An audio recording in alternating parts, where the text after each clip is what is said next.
A quick warning. This story deals with bones, human and animal alike, and some of those animals are pets.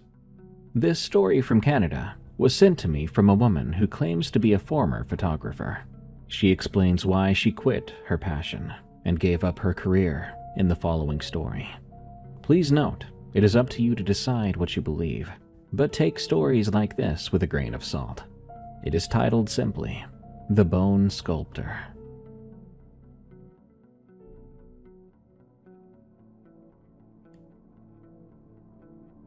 I make my living with a camera, usually in places people are trying to leave, funny enough. Think tundra in high summer, when the barren ground goes green and frantic for 6 weeks. Or old forest on the coast, light coming down through the canopy already half spent. I've endured more nights in a tent than in my own bed, and I prefer it that way. Or I used to. Let me tell you what I mean.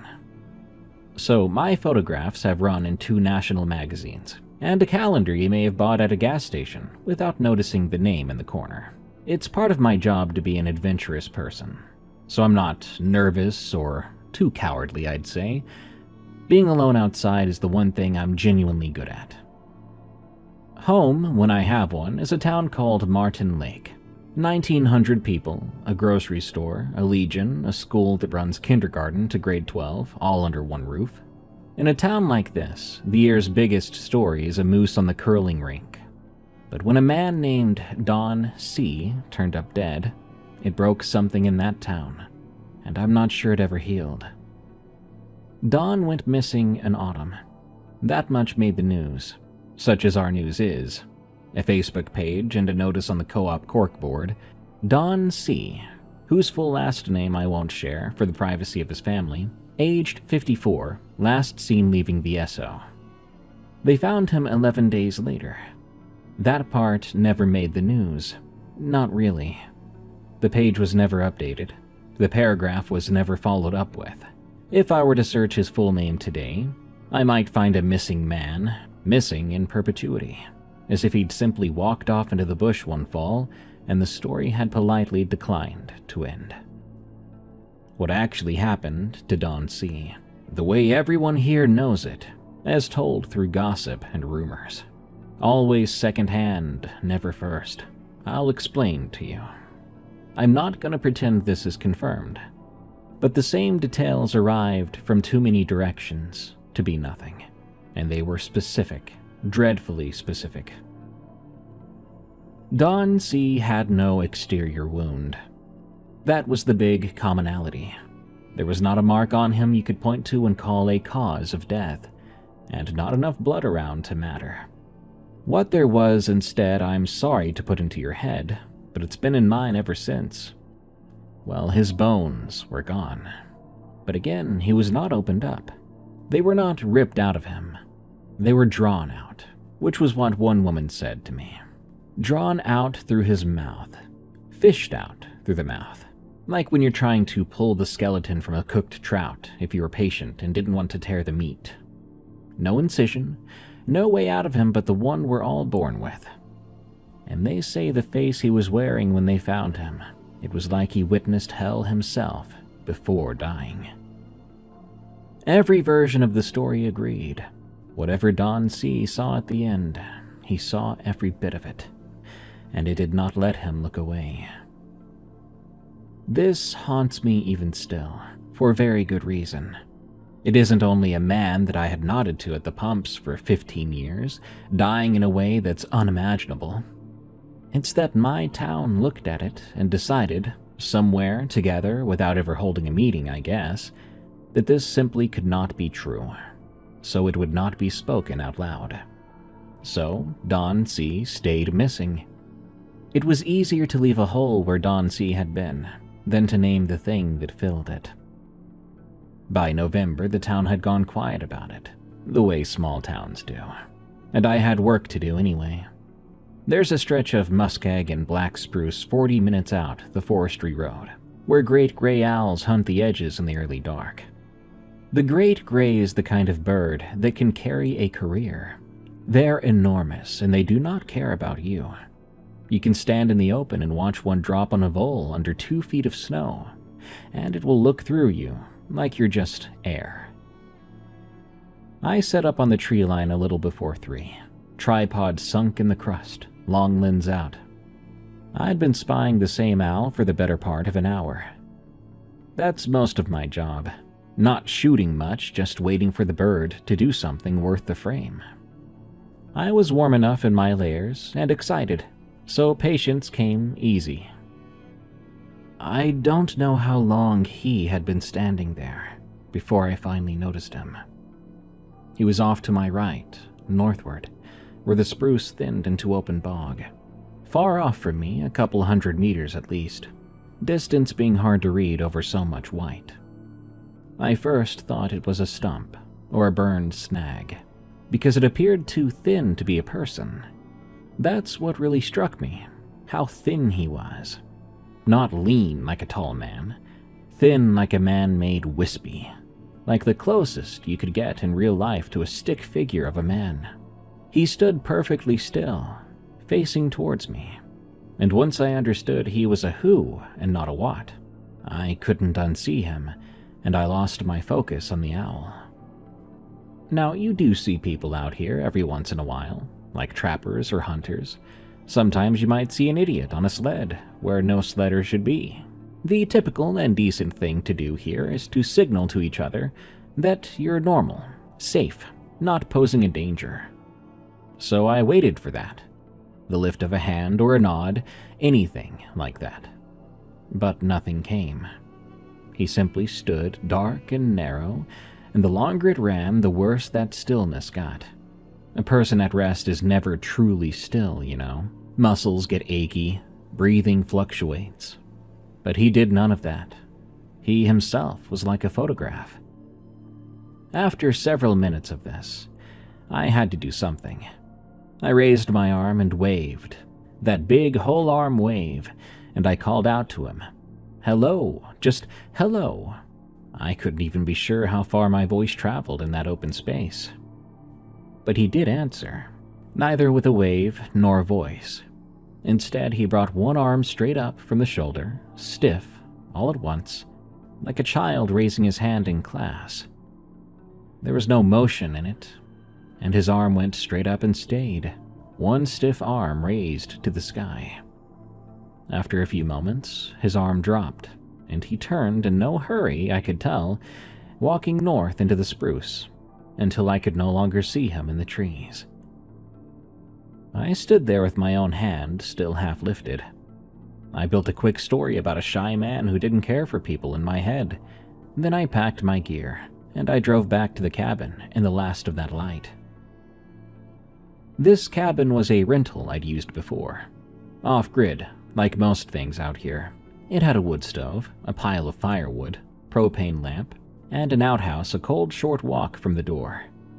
It sat alone at the end of a spur off the forestry road, with nothing near it but bush and the lake, skinned with ice at the edges and black open water in the middle.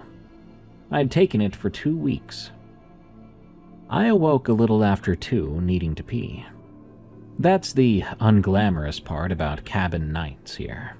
The outhouse is too far and too cold at that hour, so you step a few paces off the porch to the nearest tree, and you're quick about it.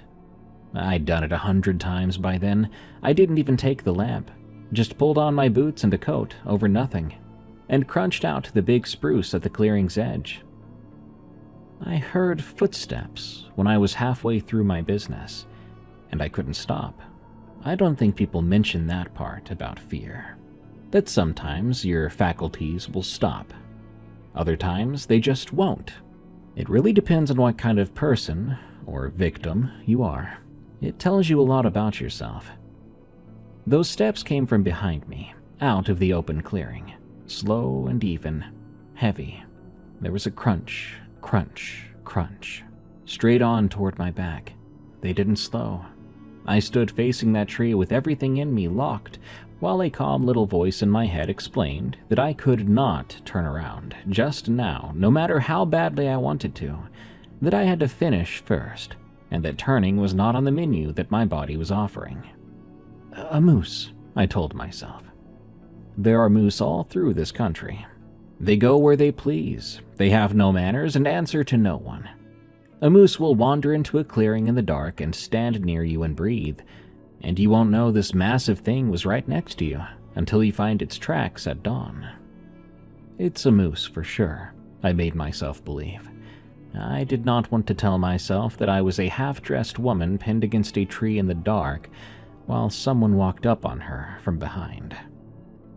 The steps stopped then, and I swear it was near enough I could have reached straight behind me and touched whoever made those steps. I never heard breathing. With the moose, you always do. They're big animals. They make big, slow breaths. But there was none of that, only the after feeling of weight, like I had been not alone until just now. I finished my business, now in a slight panic. Then, slowly, my hand shaking so bad I had to brace one flat on the bark, I turned around. There was nothing there. The clearing lay empty and blue under a new moon night. The snow between me and the cabin was unbroken, except for my own boot prints. There were no tracks anywhere that I could find besides my own. Whatever had walked up behind me, it walked without leaving a mark. Or it had never been there at all. I stood there staring at that unbroken white, starting to pray that it really was just a moose. I went back across the clearing fast, watching the trees, and I was nearly to the steps before I saw the shape on the porch. It was small, whatever it was, right at the foot of the door, placed with care apparently. In the dark and at that angle, it refused to be anything to my eyes. Was it a package? I thought, stupidly, as if someone might deliver something to this end of the road, all the way out in the middle of nowhere. I came up the steps and crouched over it. Eventually my eyes adjusted, and I could tell what it was. When it finally revealed itself to me, I was shocked. It was a hare, a snowshoe hare in its winter white. Something had killed it, skinned part of it, and done other things to it, then stood it up, propping it on its hind legs against the door, jaw pinned somehow so it gaped. The small body opened and rebuilt into a shape that wasn't a hare at all anymore, but the most messed up little mockery of one. A hare made into a monster out of its body.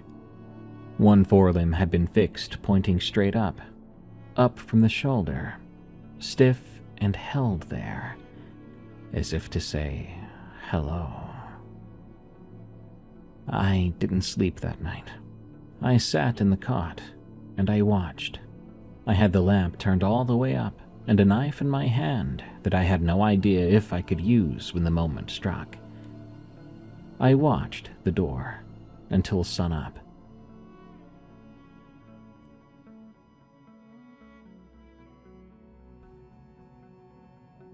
Owen T. is a conservation officer, and the nearest thing I have to a real friend in Martin Lake. We've known each other 20 years. He's the one who first walked me into the owl ground, back before I knew what I was doing with the camera. He's spent 2 decades being completely unsurprised by whatever the bush can throw at him.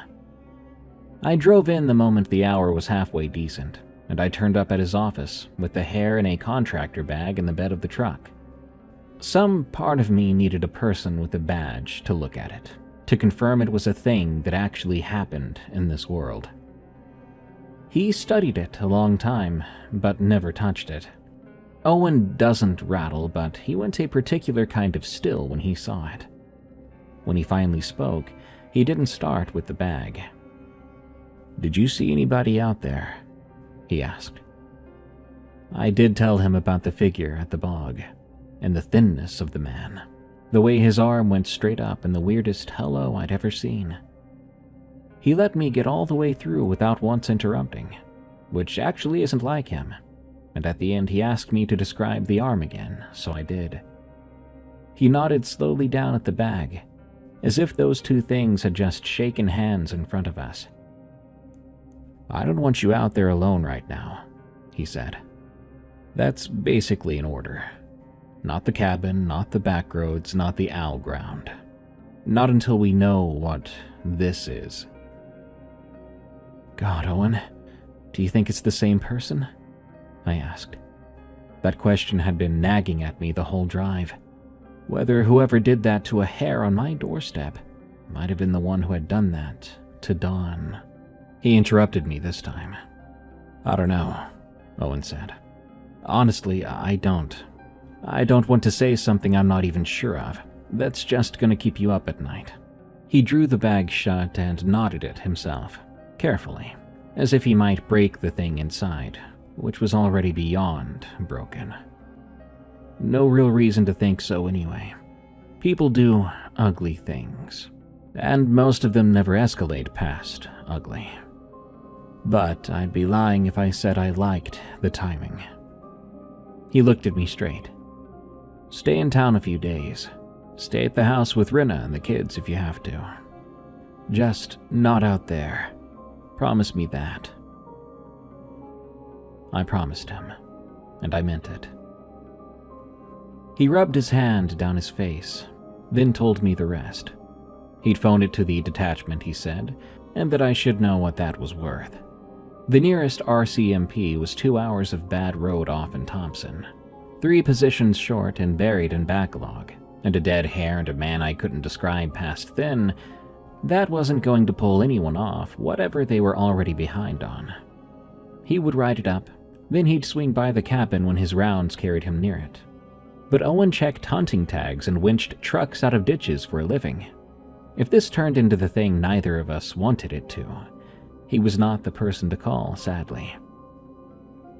The break-ins started that same week, and at first, no one tied them to anything. They were too strange to fit any ordinary story. Someone got into the place belonging to the Lavois. The owner, Marie, was away at her sister's, and this intruder took exactly one thing. The urn off the mantel. You'd think an intruder would go for the TV or the cash she left in the kitchen drawer. But no, whoever it was, they took her husband, 3 years gone, in a brass vase, carrying him off into the night. They left behind everything a thief would want, and took the one object only a certain kind of person would. 2 nights later, it was the Hattons, and what went missing there was Boomer, their old shepherd, dead 9 years and stuffed by a taxidermist down in the city because they hadn't been able to put him in the ground. He'd stood in their kitchen the whole time, a little moth-worn. One morning he was gone, and a back window stood open to the cold. With towns like these, you can feel their emotion, the change in it, sort of like the weather changing. By that Friday, no one was saying prowler or even psycho. They'd dropped into something quieter and worse. The understanding that whoever this was did not want what the living kept. He wanted the dead. Ashes, a stuffed dog, a hair made into a gargoyle placed on a stranger's door. And a thought sat under all of it, too awful to say in the co-op lineup. The same appetite had come for Dawn C first. But why, when Dawn had been alive? I stayed in town, keeping my promise to Owen, not yet heading back out. One day I got a call. I get calls sometimes. There's an address and a number on my website for prints and licensing, and every now and then a stranger might use it to tell me a photo of mine meant something to them. That's the best part of this work, and it's also the rarest. When the phone rang with a number I didn't know, and a young man's voice asked, slightly breathless, if he was speaking to me by name, I assumed that's what this was. He was a fan. He said so straight off, and he had the receipts for it. He named a shot of mine from years back, a willow ptarmigan, hunkered in a spring storm that I had always been quietly proud of, but almost nobody ever mentions it. He talked fast, doubling back over his own sentences, apologizing for bothering me, but then not stopping. It was charming mostly, and a little lonely. That kind of call you give a few extra minutes, because the person plainly needs them more than you need the time back. He asked what my favorite bird was. I get that one constantly, and I never have a good answer. So I gave the answer I always give, that it depends on the day and the light. He laughed as though I'd said something marvelous. Then he asked where I like to shoot. I said vaguely around north of town, the usual spots. But then his voice shifted, dropping into something more careful. He said he hoped I was staying safe with everything going on up there. He'd heard about it, the man who went missing and the break-ins. Terrible, he said. You don't expect it from a place like that. He said it kindly, and it ought to have landed as kindness. But it didn't, because I had never told him where up there was, and the break-ins hadn't reached any news that I knew of. I told him that I was being careful. Good, he said, good. He told me to take care of myself, and he thanked me one more time and was gone. For a moment I thought, very strange. But then I decided he was a sweet, overly online young guy. Maybe he had read the local pages too closely, more closely than I did. I lasted 9 days in town. Sure, I think of myself as a sensible woman, and I know I was warned off by a man with a badge. I was even sleeping poorly on a friend's couch, and I wouldn't load the truck and drive back to a cabin at the end of a spur road in the dark of the year. But my work does not wait for the world to be safe, and the snow was just right. I had a deadline too. 9 days of fear had soured into stubbornness and anxiousness. While Owen was away on a call-out in the next district, I didn't tell him that I was going.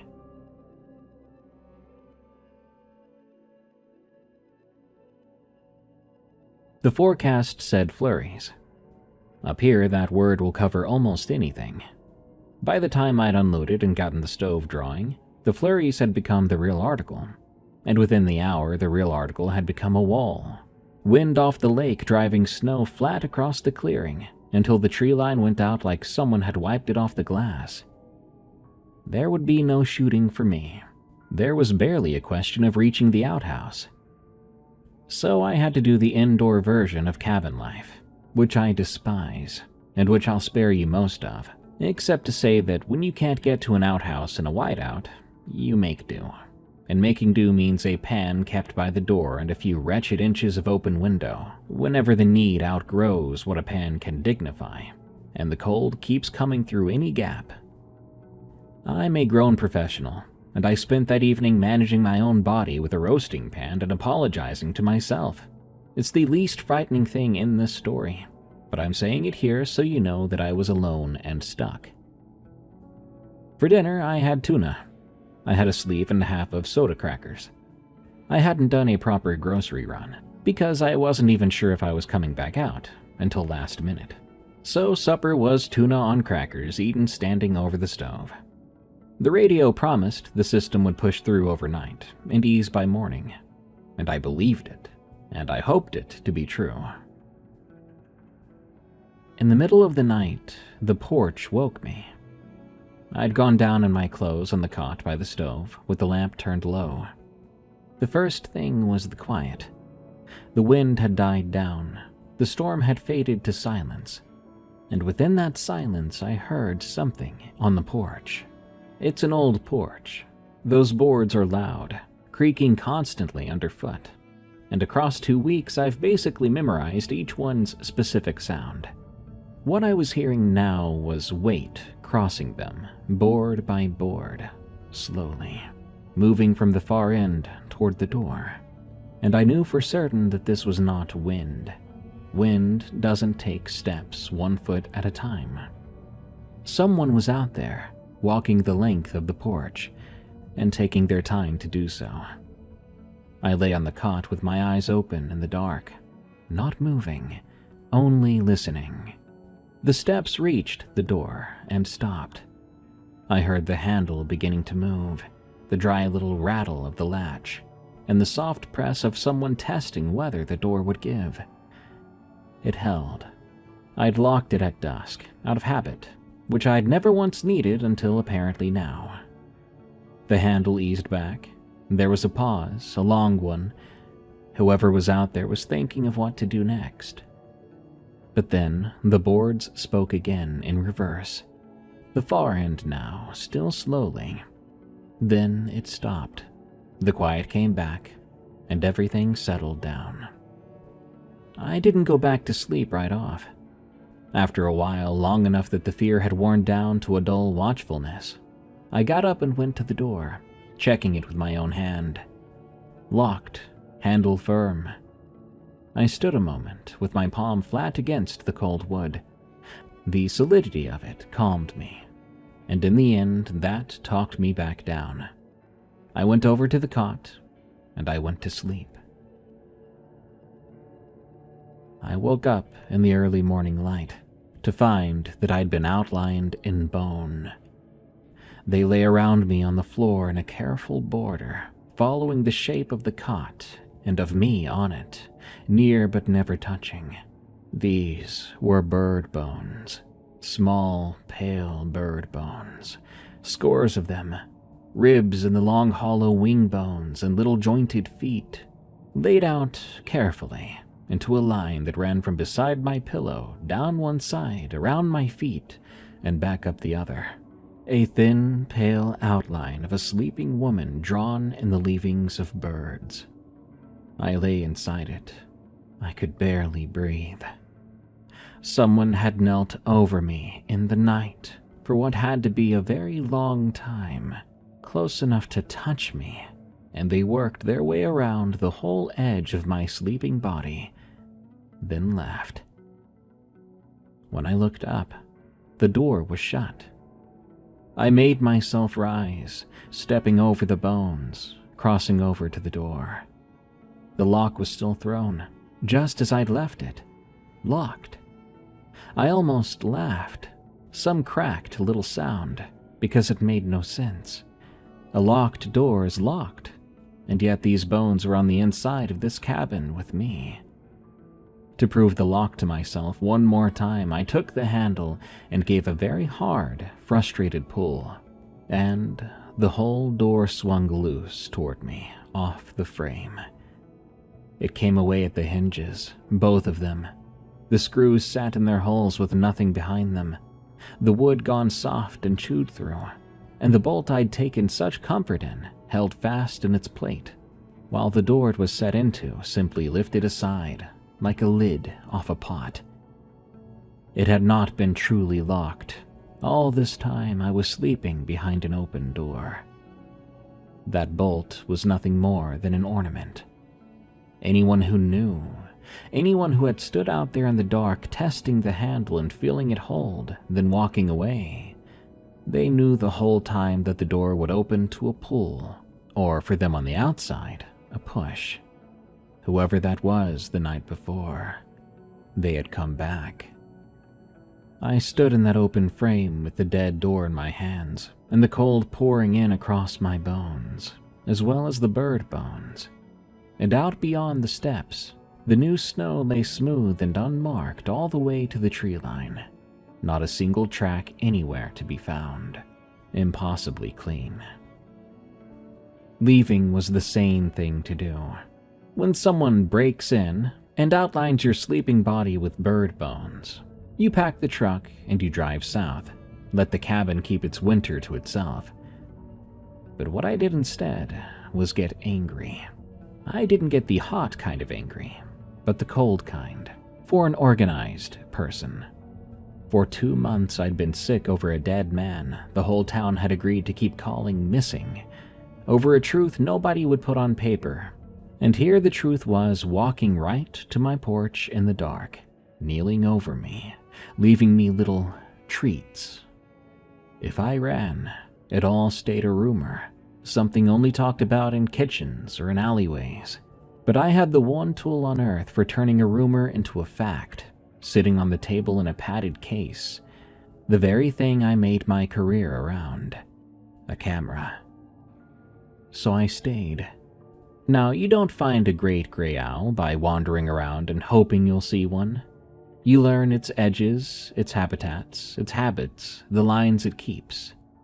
Whatever was using the dark around that cabin had lines and habits to keep.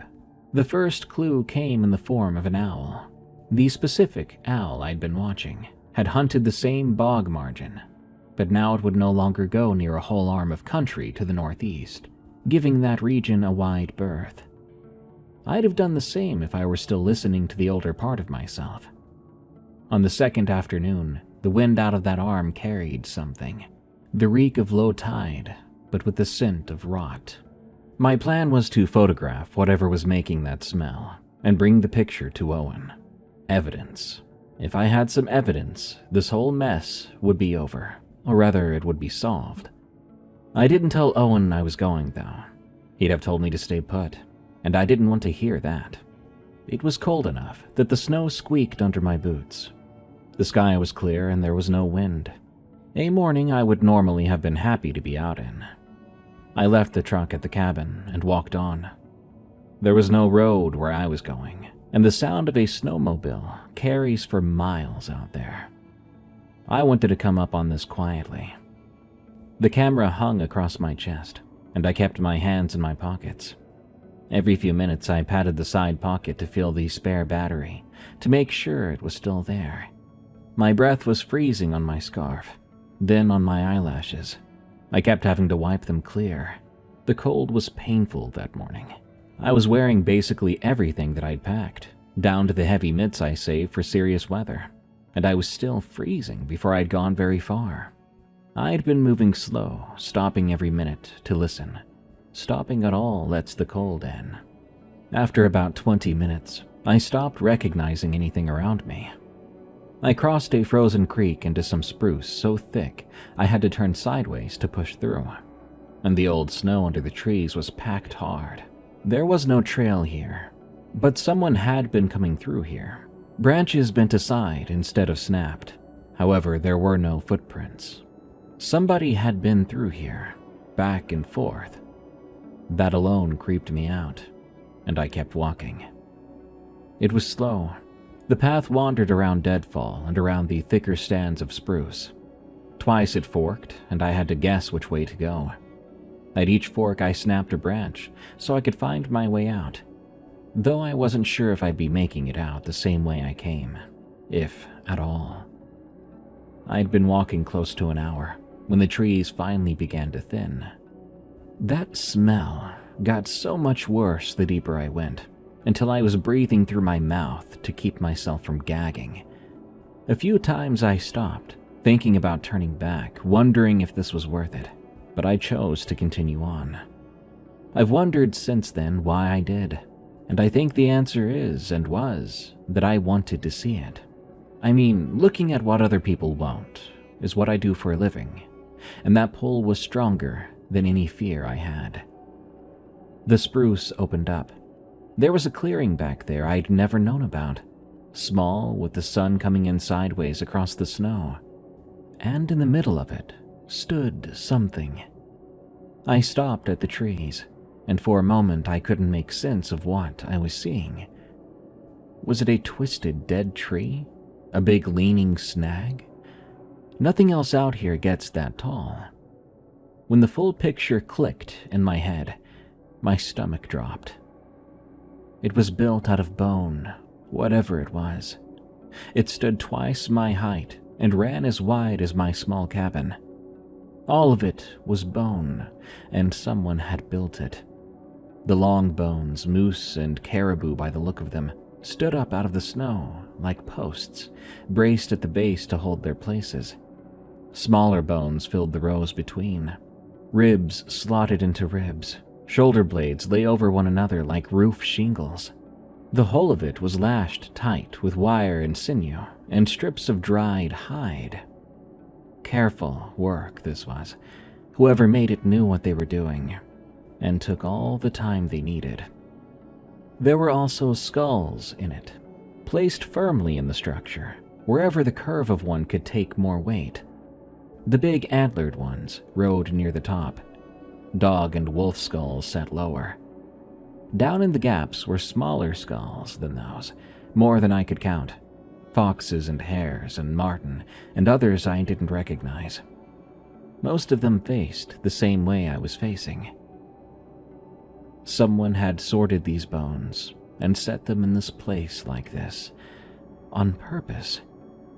The long ones carried the weight, and the flat ones closed it over, and it stood under its own load. Dry bone doesn't like to do that. Where two pieces met and the joint was weak, it had been bound and bound again with wire until it held. That's the kind of thing you don't figure out on the first try.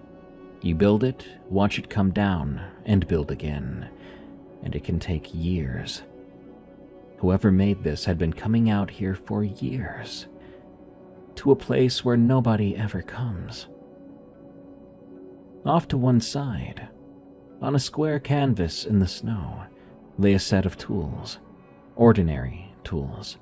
A hand drill, pliers, a coil, wire cutters. The snow around the base was packed tightly, clearly from being treaded over for a long time, and yet still no signs of footprints. This was a work site, kept very well ordered. Everything was laid out and ready for the next time he came. This sculpture, it leaned a little toward the east, toward the rising sun. Maybe it was aimed at something, but what? I couldn't tell. But it was obvious to me that there was some sort of order to it, a purpose to it, and that was the worst part. If it was just a heap of bones, that's creepy, but I could walk away from it knowing it was a heap of bones. This was something thought through, meticulous and planned, and it had a purpose, one that I did not get to know. I hated that thought while standing there right in the middle of it. I noticed the bone low down had gone gray and chalky, soft at the edges. Higher up it was paler and newer. It had been growing for quite some time. Nothing moved, nothing made a sound, but the clearing did not feel empty. Have you ever been to a place where everything felt wrong, like the vacant old home to someone who had offed themselves inside? It felt like that, a place where something bad had happened, or was going to. I did not want to step closer to it, and I feared turning my back to it too, as if it would come alive and pull me into it to become another piece. So I stayed at the edge of the trees and kept looking, kept seeing more of it when I wanted more than anything to see less. Some of those bones were not animal bones.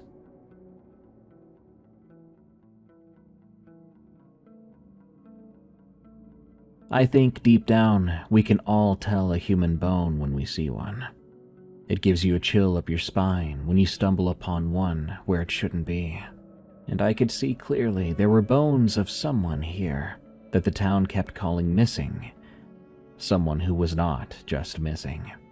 Among the skulls at the bottom was a human-shaped skull. A single one. Don C's skull.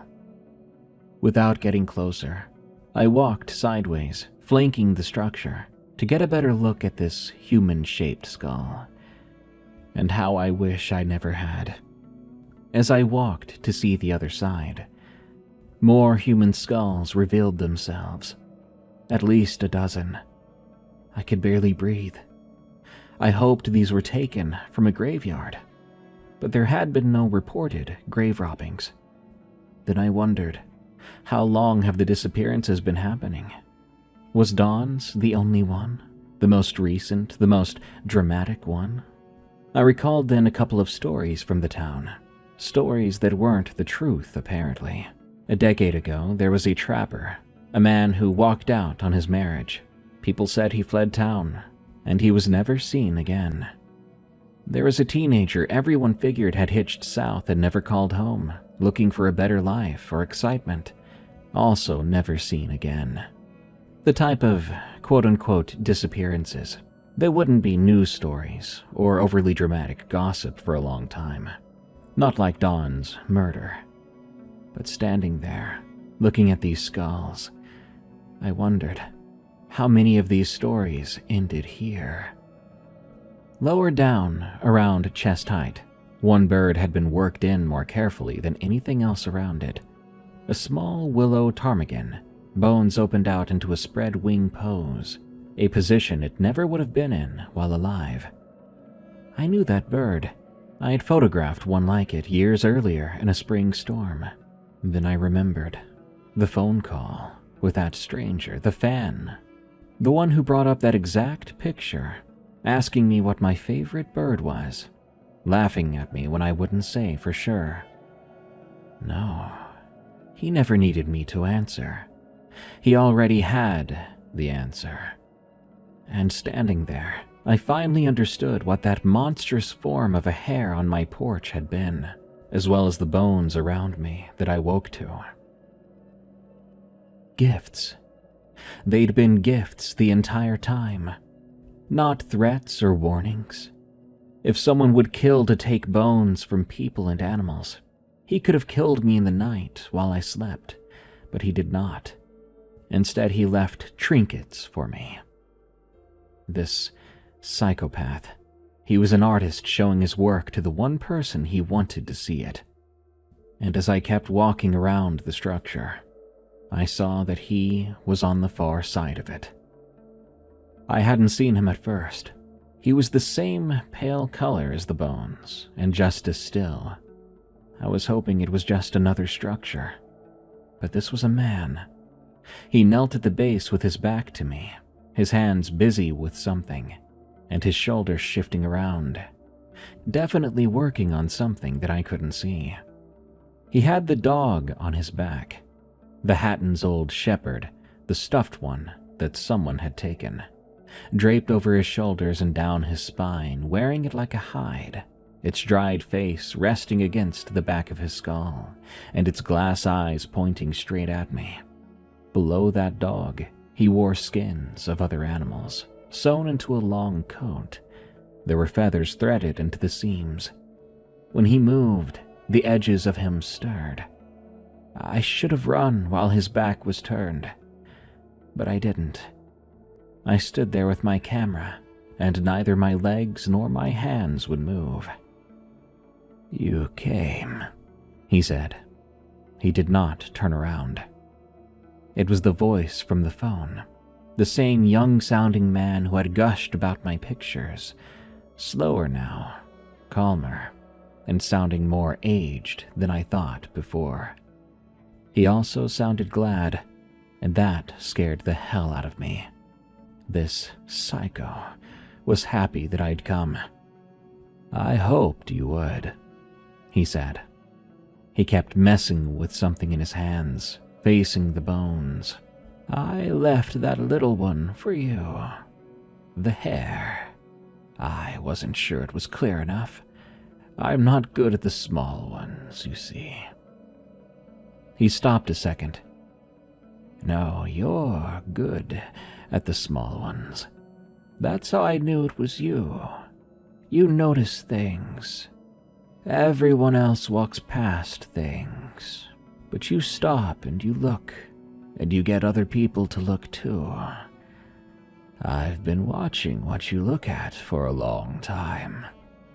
He lifted a hand, and I watched it move over the bones, fitting a new piece in or testing it.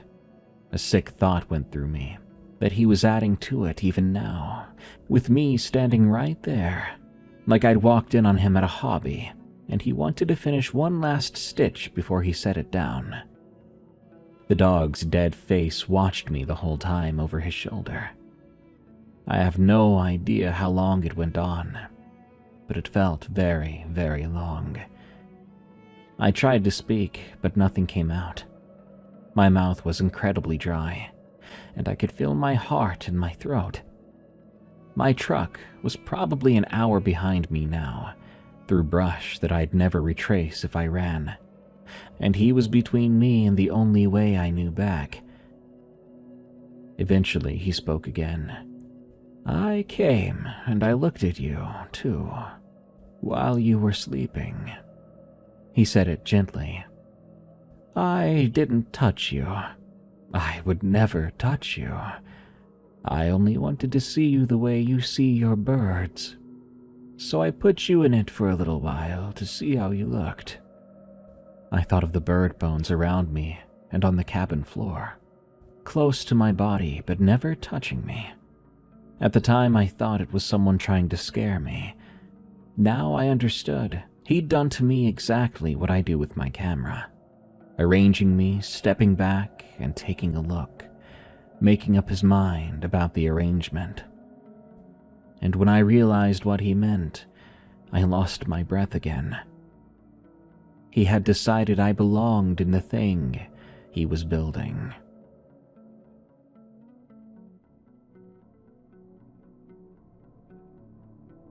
He turned around. His face was a mix of young, yet wise beyond his years, while also looking so ordinary. If I had passed him on the street, I would not give him a second look. Maybe I already had. But there was something wrong under his face that I felt more than I saw. He looked very happy to see me. He raised one arm straight up from the shoulder, all at once, stiff, and held it there. That same wave from the bog. Then he lowered it, and the gladness in his face softened into something more like sorrow. "You've seen it now. I'm glad. And I'm sorry." He looked up the height of it. "It can't stay now that someone's seen it. And it's not finished. Not even close. I'll have to take it apart and start over somewhere else. Don't worry. I've done it all before." He looked back at me. "But you have seen it, and it still needs a lot." He sounded shy all of a sudden, like he was working up to asking for a favor. "It needs a lot that's hard to get." His eyes went over me once, head to foot, taking stock of what I was made of, what might be useful. Was he going to do to me then that he had done to Don C? The thing that made no wound and left him with no bones. "It doesn't hurt the way you think it might," he said. "I'm very good with the big ones." This man was telling me that he was going to kill me, and he said it so gently, as if he was doing me a kindness. He took an easy step towards me, still talking, though by then I'd stopped hearing the words. My hands worked again, and I gripped the camera. That's the only thing that got me out. This had nothing to do with courage. My hands always go to my camera when the rest of me locks up. The camera provides a very big flash when I set the flash on, and with the low light under these trees, it would throw a hard wall of pure white. When he stepped toward me, I raised the camera and fired it into his face from a few feet away. Everything went white for a second, and in that second I saw two things. The first was the full structure, completely lit. It was further along than I'd let myself believe, looking nearly done. The second was him. His face did not react to the light whatsoever. His eyes stayed open. Pupils did not change. He didn't flinch or squint or turn away. He stood full in the white with his eyes open and flat, shining with that same dull flatness as the glass eyes on the dog he wore. And there was nothing inside, just the visage of a person, with nothing really going on within them. The flash died, the dark slammed down twice as deep, and by then I was running. I ran into multiple trees. The flash had blinded me more than it did to him. A massive color-changing blot floated over everything I looked at. I fell, got up, fell again, taking branches across the face. A branch opened a cut over my eyebrow, and the blood ran into my eye, freezing on my cheek. I went on with one eye shut, swiping at it, falling and getting up again. The whole time I braced for his hand on my shoulder, but that feeling never came. Instead, behind me, under the sound of my own breathing, was a sound I will never unhear. Bone knocking against bone. He did not decide to pursue me. Instead, he had turned around and began to take apart his structure. The moment I was gone, he began bringing it all down. Saving it mattered to him more than I did. Saving his bones so he could start again. He let me run, worried more about his work. I was worth less to him than a stack of bones, and I was all the more grateful for that. I don't remember the creek or most of the way back. Somehow I found my broken branches, or maybe I got lucky, and I came out at the cabin with my face cut up and my lungs ablaze. My hands were shaking too bad to do much with them, but I managed to get the truck started. Then I drove. I took the forestry road too fast in the dark, sliding through 2 bends, and I didn't lift off the gas. It would be an hour to town, and most of that time I lost. The memory I do have of that drive is of my hands shaking badly and the heater roaring, the dome light on and burning the whole way. Leaving it on was probably stupid. It turned the windshield into a mirror and hid everything outside. But I left it on anyway. I could not, after that, be alone in the dark inside that cab. Thank God Owen got back that night. He found me waiting on his step. I must have looked like something out of the bush myself, with blood dried on my face, one of my mittens gone, shaking. He didn't ask a single question. He quickly took me inside and set me down in his kitchen, putting a blanket over me. He waited for me to calm down, and eventually I did. The story came out of me with no order to it at all. The poor guy. He was basically hearing nonsense for at least 15 minutes. But when I finally put it together for him, calmly and more slowly, he believed me. I'll be grateful that he did for the rest of my life, but I'm sad to say that it didn't come to much. You'll soon understand why. The next morning, 2 of us drove back out with 2 other officers, a GPS as well, and my best guess at the route to the structure. Finding that dreadful clearing took most of the day. We found it. I was sure it was the spot. But the clearing was empty, and there wasn't a single footprint in the snow that wasn't mine.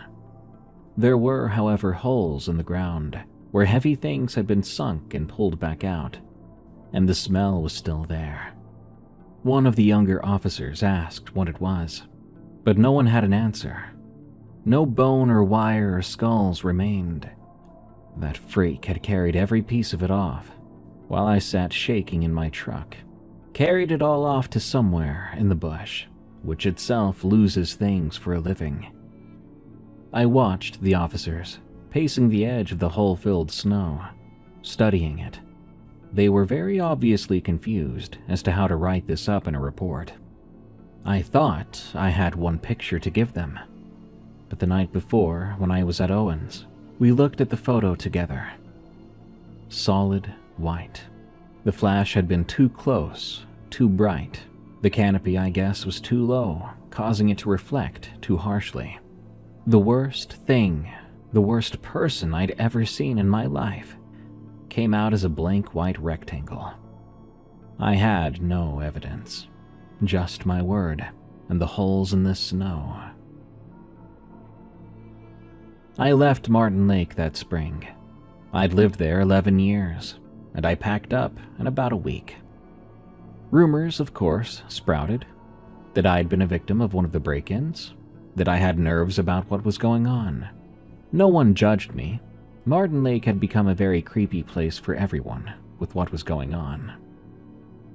After I left, I sold most of my gear. To a kid in Prince George, in fact, for less than half of what it's all worth. I live in a more urban town now. I could live without seeing or being too close to the trees again for at least the next half of my remaining life. These days, I sleep with the lights on, and I make sure my windows and doors lock and actually work correctly. As far as I know, that man was never caught. They never figured out how he pulled the bones from a man without leaving a wound on the outside. And I never personally could come up with an explanation as to how this man left no footprints anywhere he went. one day I'm gonna be 60 years old, and I'll have finally convinced myself that the man was never real at all.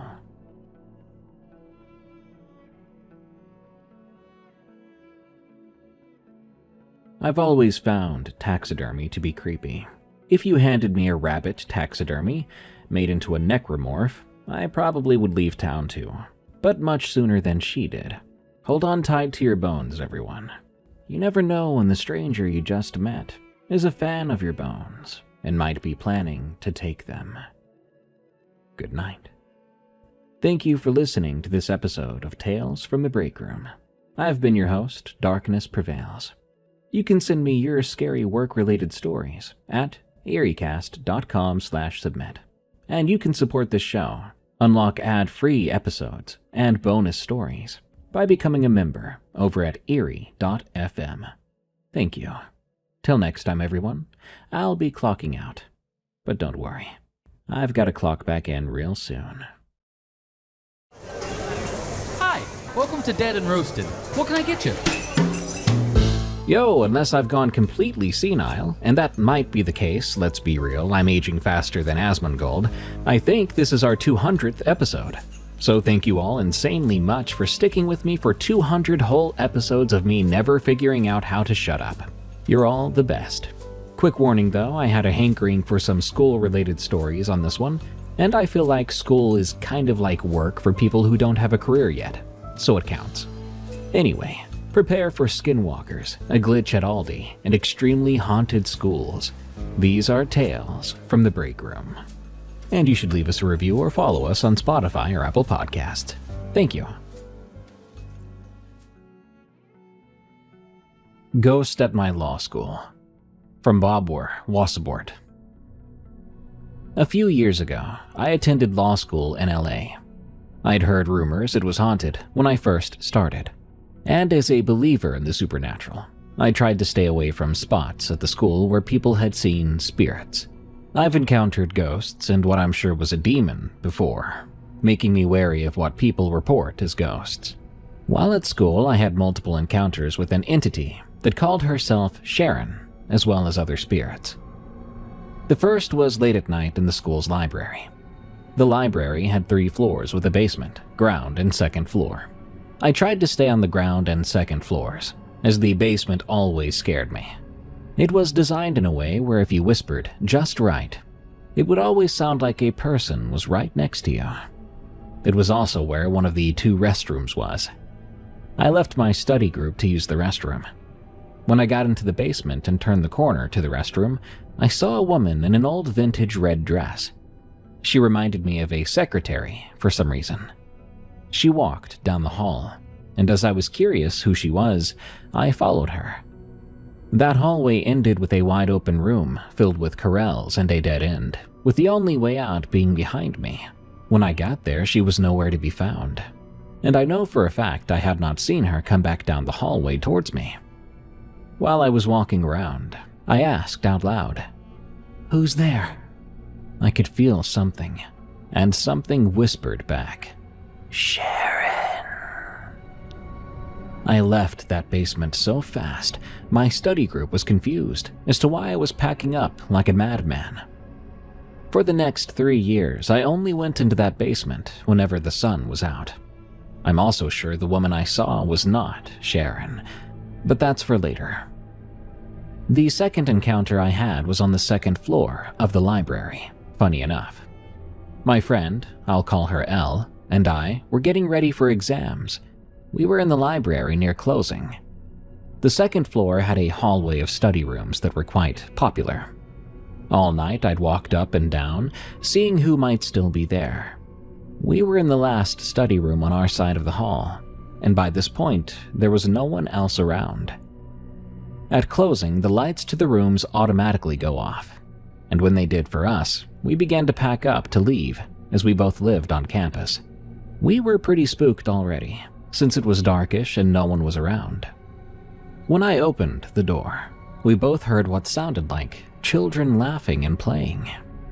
Elle told me, "Run," and we did. As we ran, we heard this loud thud above us. which was odd as there was no other upper floor on this side of the building. We looked at each other as the sound kept going, and we heard a man yell before the last thud on the roof. We ran all the way to the stairs, and by the time we hit the landing halfway to the ground floor, I could feel something watching us. I told Elle then, "Whatever you do, don't look back." I had no idea what was behind us, but I had the strangest feeling it was a woman. All I knew was if we did turn to look, we would not like what we saw. The librarian saw us running out the door, but looked as if it wasn't the first time it ever happened. After that, Elle and I never studied till closing again. The last major encounter I had was during finals of my first year. Like I said, I lived on campus, and I was close with a lot of the other students who did as well. I had an open door policy where no matter what time it was, people could stop by, and many did, like Elle or another friend I'd grown close to. One night I was woken up by my doorbell. All the apartments had these obnoxiously loud bells that filled the room. It was unmistakable. I looked at my phone and saw it was 3 a.m. I was confused, but thought maybe Elle or my other friend were up late and were freaking out over our first exam that week. When I looked through the peephole, there was no one there. That should have been my first clue. When I opened the door, I had the distinct feeling of someone walking past me. I thought it was strange, but I've never been so wrong in my life. When I sat on my bed, I experienced something I'd only encountered one other time, when I had run into what I was sure was a demon. My vision split.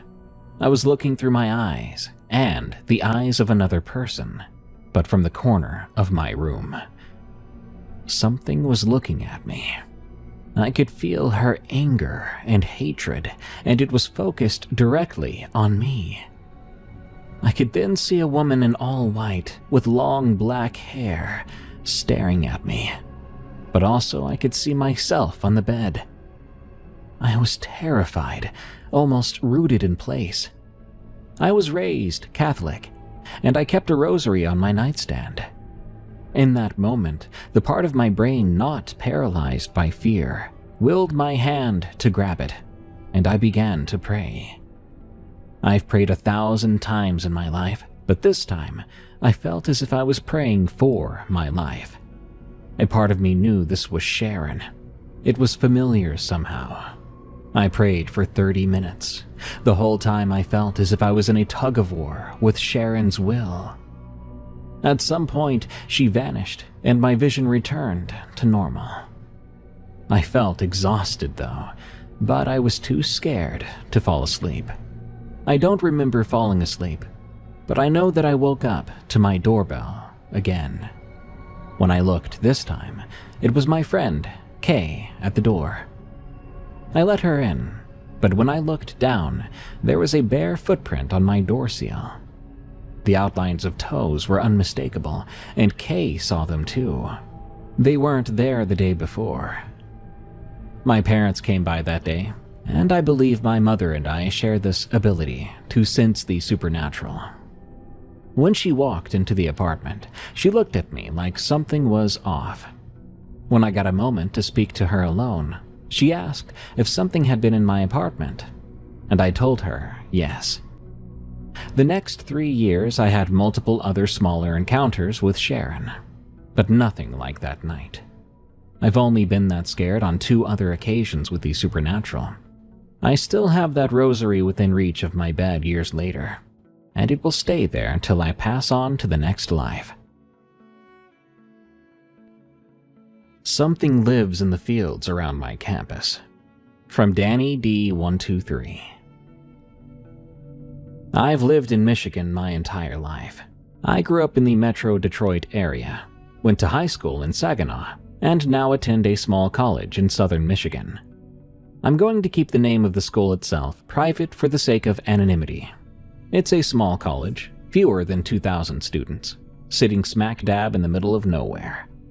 The closest major city is about a 45-minute drive away, and getting to campus means passing endless farm fields and small towns that don't offer much more than a Dollar General and a blinking yellow light. I don't mind this change of pace, though. I've lived in the suburbs and city my whole life, so it's been fun for me to live in a rural area for a change.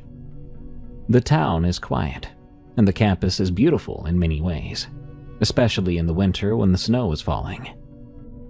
Because of where the college is located, wildlife regularly wanders through campus. Deer are the most common larger animal that comes through, and they've become so used to the students that you can walk within a few feet of them without them even lifting their heads.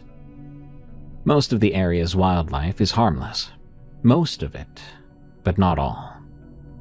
The first time I saw this creature, I was walking back to my dorm from the library late into the night. It was after 1 a.m, and the library had just closed. The snow was falling lightly, just enough to blur the edges of everything.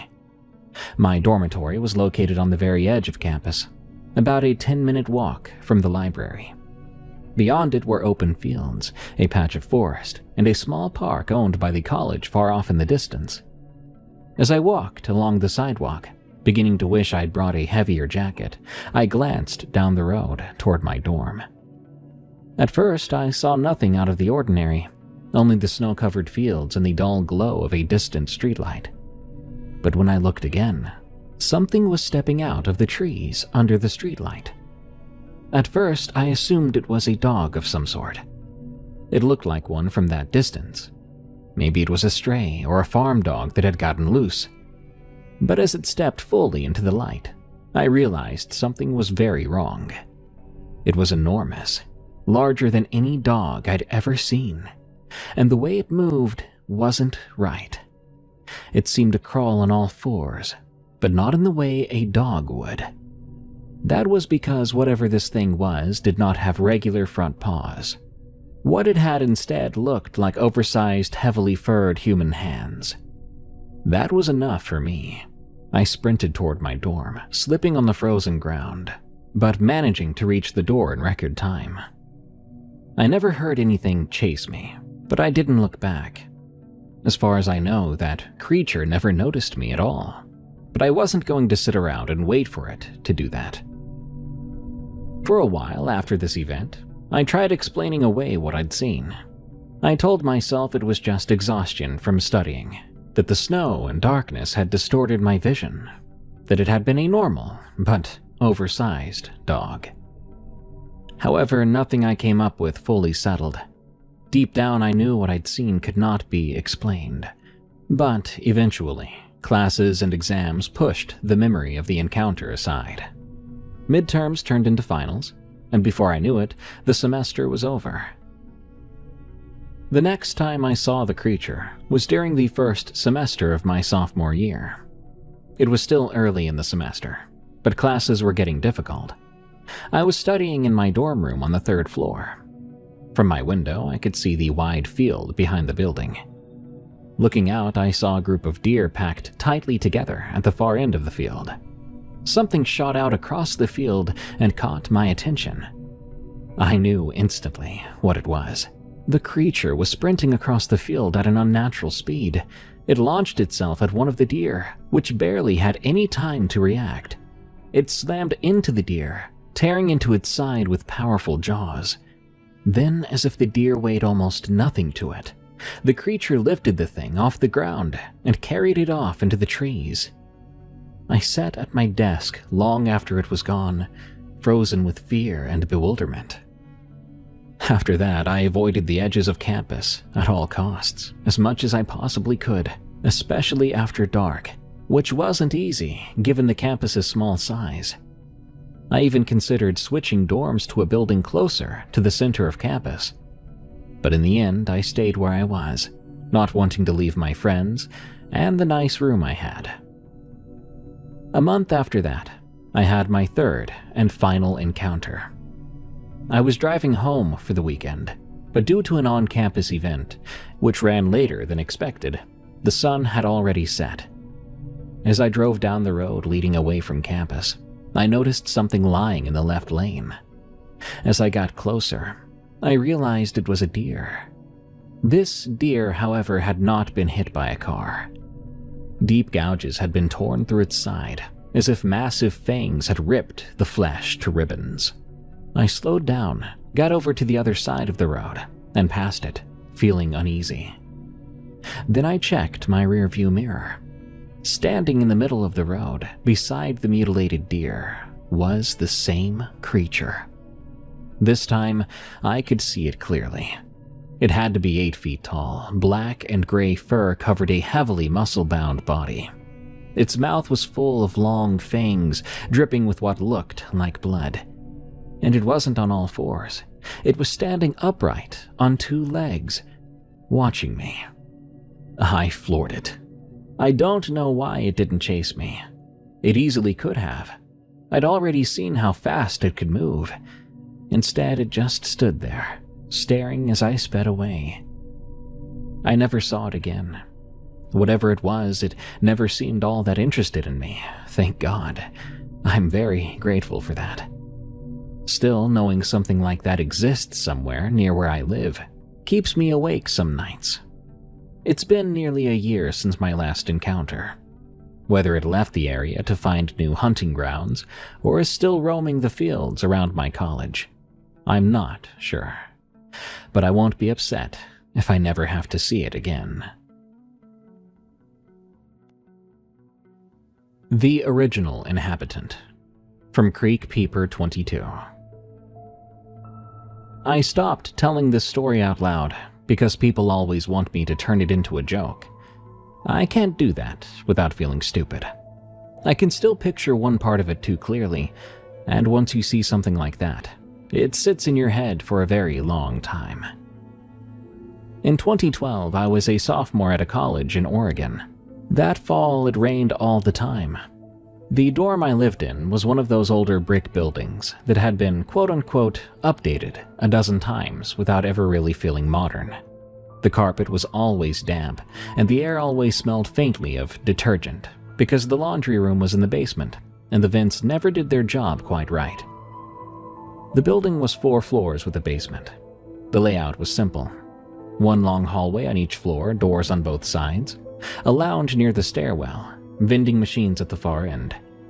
You could hear everything through the walls, so most nights you would hear someone's music, people in the hallway, the occasional argument, and somebody laughing out loud. There was also the story everybody knew by the second week. They called it the Walker, though I've also heard it called the Surveyor. Depends on who you talk to. The actual details change here and there, but the core of the story is always the same. Late at night, you would hear slow footsteps in the hallway when no one was there. Sometimes you would hear them above you, even when you were on the top floor. Sometimes the steps would stop outside a door for a long time. People claimed they could feel when it was outside their door. I didn't take this seriously. I'd lived in enough old buildings to know they make noise. Could be pipes clicking or floors settling. People act weird in dorms because they're tired and half drunk and want a story. The only part of the legend that stands out to me was what older students would say when they got quiet. They would say it wasn't a dorm ghost. They would say the land had history and the building set on something the school never talked about. They never had a solid explanation as to what that was, which was part of what made it stick for me. It was just vague enough, so anybody could fit it to whatever they already believed. But I filed it away as dorm nonsense, until late one Friday night. A bunch of us ended up in my room because my roommate, Ethan, had a bottle, and we were bored. It was raining hard enough that you could hear it through the window, even with the music turned up. There were 8 people in a room built for 2. We had a laptop going with a playlist. We had cheap cups. Nobody was trying to be deep, and it was just one of those nights. Someone suggested Truth or Dare, because we were 19, and we were out of other ideas. It started out dumb and normal. Text somebody, do a shot, go ask the RA something stupid. People were laughing. It was loud enough that someone 2 doors down yelled at us through the wall. Then Nicole, who lived on our floor, said we should do a dorm dare. She said it like she was proud of herself for thinking of it. She asked if we'd heard the story about the 4th floor and the service hallway. Everybody had heard some version, but I hadn't heard all the details. Nicole said that there was an unmarked door on the 4th floor near the vending machines. Behind it was a narrow hallway used by maintenance. At the end, there was a metal door that was usually locked. The dare was to go there, knock 3 times, then ask, "Is anyone walking tonight?" I remember laughing, saying that sentence sounded ridiculous out loud. A couple people laughed at me, but Nicole did not. Ethan did, and that was the problem. Ethan loved dares. He loved being the guy who did the dumb thing first. So he said he would do it. I told him we were not doing that, but he said we were. 2 other people said they would come too, which made it feel safer. I ended up going because I didn't want Ethan going off with a couple of half-drunk guys to the 4th floor. We left the room and the hallway noise dropped behind us. The dorm at night always felt different once you stepped out of a loud room. The lights made everything look washed out. The carpet was darker in the center where people walked most. You could smell wet shoes. We took the stairs up, 3rd floor, then the 4th. By the time we hit the 4th floor landing, the air felt colder. I noticed it right away. Ethan didn't say anything, but he slowed down. The 4th floor hallway was empty. No doors down, no voices, no TV noise. It wasn't dead silent because you could still hear the building, but it felt closed off. The vending machines at the end made their usual sounds. Nicole had described an unmarked door. There it was. Beige like the walls. So I'd probably walked past it before without even noticing or caring. There was a faded sign on it that said, "Authorized personnel only." Ethan went over, pushed it, and it opened. Inside was a narrow cinder block hallway. Pipes ran along the ceiling. A single bulb in a wire cage lit the middle of the hall. The air smelled off, like mud. It didn't smell like a typical basement. It smelled more like dirt after rain. At the end was a flat gray metal door. No window, just a plate and a keyhole. Ethan turned, then grinned at us. But his grin looked a bit nervous. He went ahead and knocked 3 times. The knocking echoed down the hallway and came back in a way I didn't like. The sound felt bigger than the space should have allowed. Then Ethan said the line, "Is anyone walking tonight?" Nothing happened for a second. I almost relaxed. I nearly felt stupid for being so tense about it. But then we heard a footstep. It sounded like it was above us, which made no sense as we were on the 4th floor. Then I realized it wasn't above us, it was behind us, in the service hallway, coming from the direction of the door we had just used. Another step, then another. Slow steps, close enough that I could tell it was not the usual building noise. It sounded like someone putting their full weight down on each step. One of the guys whispered, "Stop it." He sounded scared.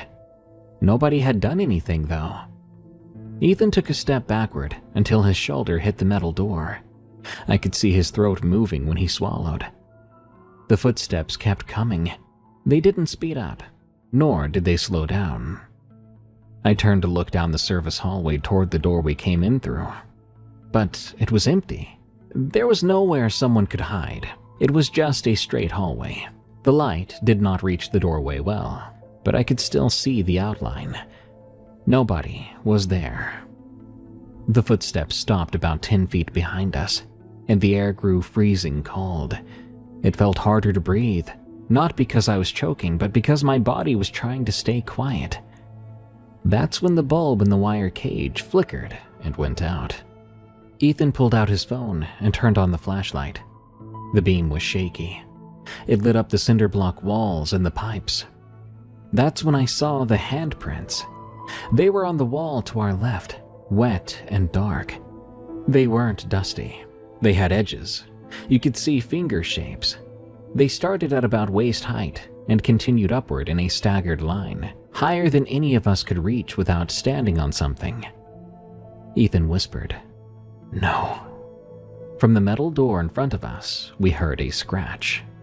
It sounded like nails dragging slowly across paint. Ethan stepped away from the door so fast that he nearly hit me. He swung the flashlight beam around, and it caught more wet marks on the pipes. Then, on the ceiling. I stood there staring at the ceiling, because my brain could not accept what I was seeing. The scratch came again, longer now. Then a voice spoke from behind us. It was quiet, but it wasn't far away. It was close enough to make my skin tighten, and it sounded exactly like the words, "You asked." Nobody moved for a second. Then Ethan grabbed my sleeve and pulled. We turned toward the exit door and started walking fast. We didn't run, and that wasn't bravery. It was fear. None of us wanted to make a mistake that felt like breaking a rule. When we hit the service door and pushed back into the normal hallway, the lights were on and the vending machines were humming. It should have felt normal, but it didn't. Wet footprints had appeared on the carpet outside the service door. Bare footprints. These were not normal. The toes were much too long. The stride between them was too long for a person walking at a normal pace. The prints went straight toward the stairwell door, which was about 20 feet away. Then they did something I still don't know how to explain.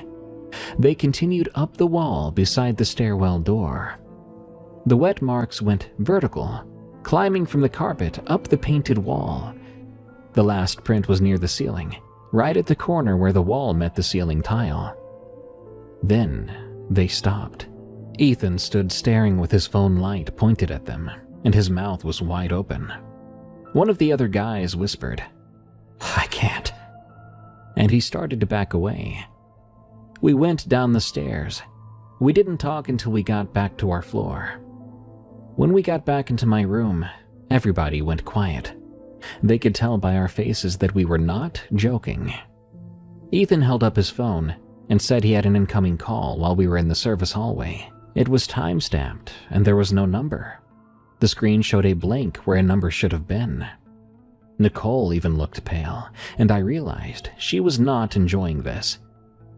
We tried to calm ourselves down by blaming each other, which is what people do. We said someone must have been messing with us. Someone must have planted something. Someone must have poured some water. Someone must have found a way to do that voice. But that doesn't make complete sense. We couldn't figure out how wet, bare footprints could appear and go up a wall. We couldn't figure out where the water smell in the service hallway came from. We could not figure out the handprints. People left after that. Nobody wanted to keep drinking or keep playing anything. Later that night, after the room was quiet and Ethan was sleeping, I heard footsteps above us. We were on the second floor. The footsteps were slow, not stomping. They moved back and forth, covering the same stretch over and over. I lay there staring at the ceiling, counting my breath because I didn't want to move. At some point, I felt something touch my wrist. It was cold, damp. I sat up so fast that I nearly fell off the bed. But there was nothing there. The next morning, I went to the library. I just didn't know what else to do. I ended up in a section that had old campus planning documents and local history junk. I didn't even know our library had that until I started wandering. I had a binder that had maps and project summaries from campus expansion. I flipped through it until I saw a map that showed the area where the dorm had been built. It had a note on it, small and bland, that made my stomach drop. Former settlement site. Cleared. Relocated. There were no details or notes about what relocated meant. I do not know who lived here before us, but I do know that after reading that, I could smell that mud smell again, the one from the service hallway. So I left the library. I put in a transfer to get out of that dorm at the end of the year.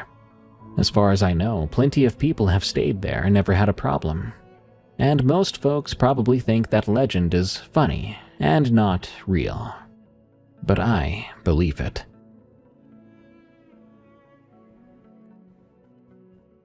The Echo of a Man, from Somnians.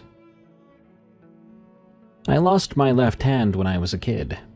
I say lost because it's the easiest way to put it without having to explain the whole story every time. It was an accident, and it was stupid, and it was fast, and it changed everything forever. I'm fine now. I've been doing two-handed jobs with one hand for most of my life, so I'm not here for sympathy. But it matters to this story because it affects what I notice and what I don't. And yes, it does take a while to write something like this up. I work at Aldi. I've worked there long enough that most things feel automatic for me.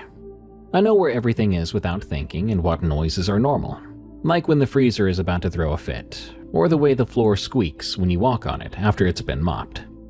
I also know how people act when they come in and want to steal something.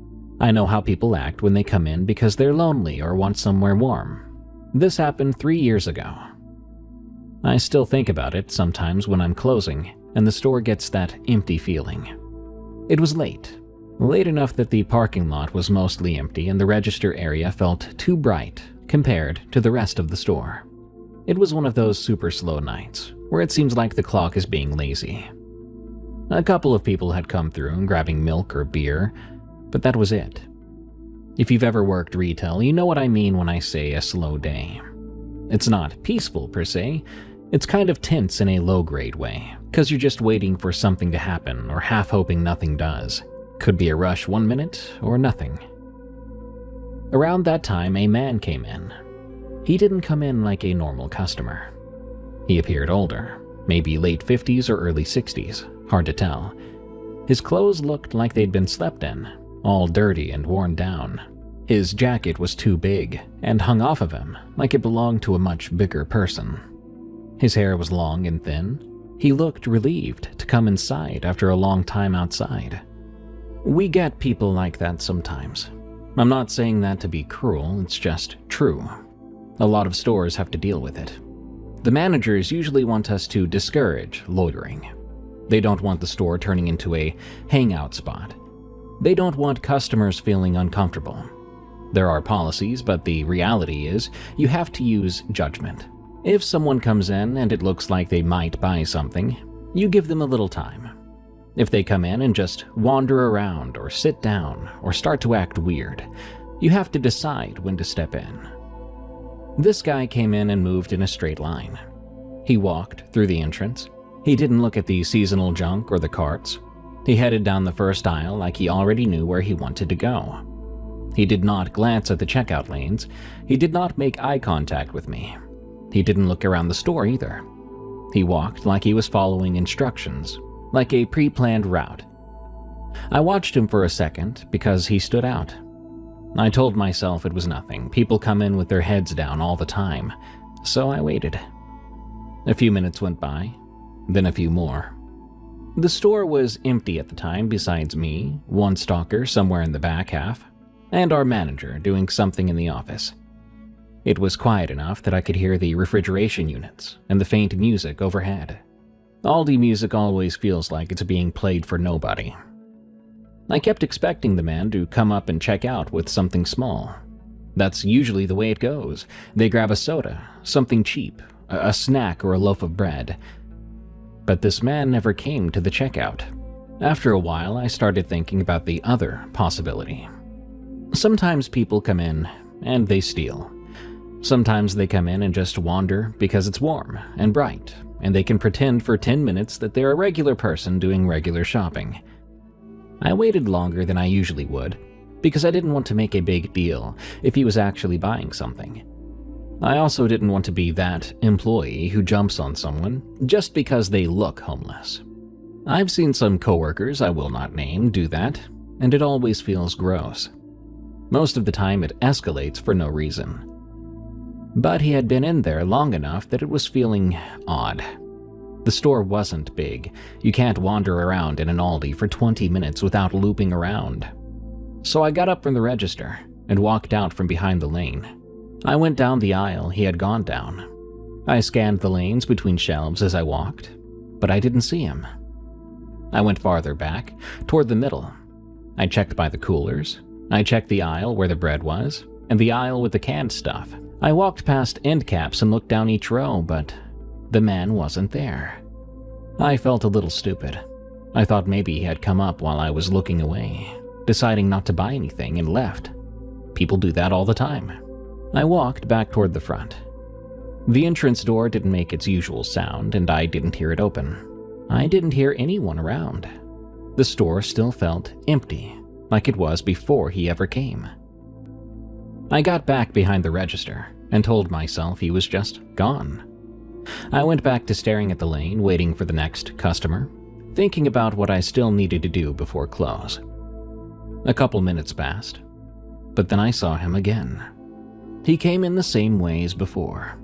Through the front doors, same speed, straight in a line down the first aisle.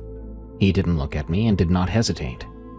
I sat up a little straighter because my brain took a second to catch up. My first thought was, did he leave and come back in without me noticing? That is possible. I felt embarrassed a bit, thinking I might have missed him leaving in the first place.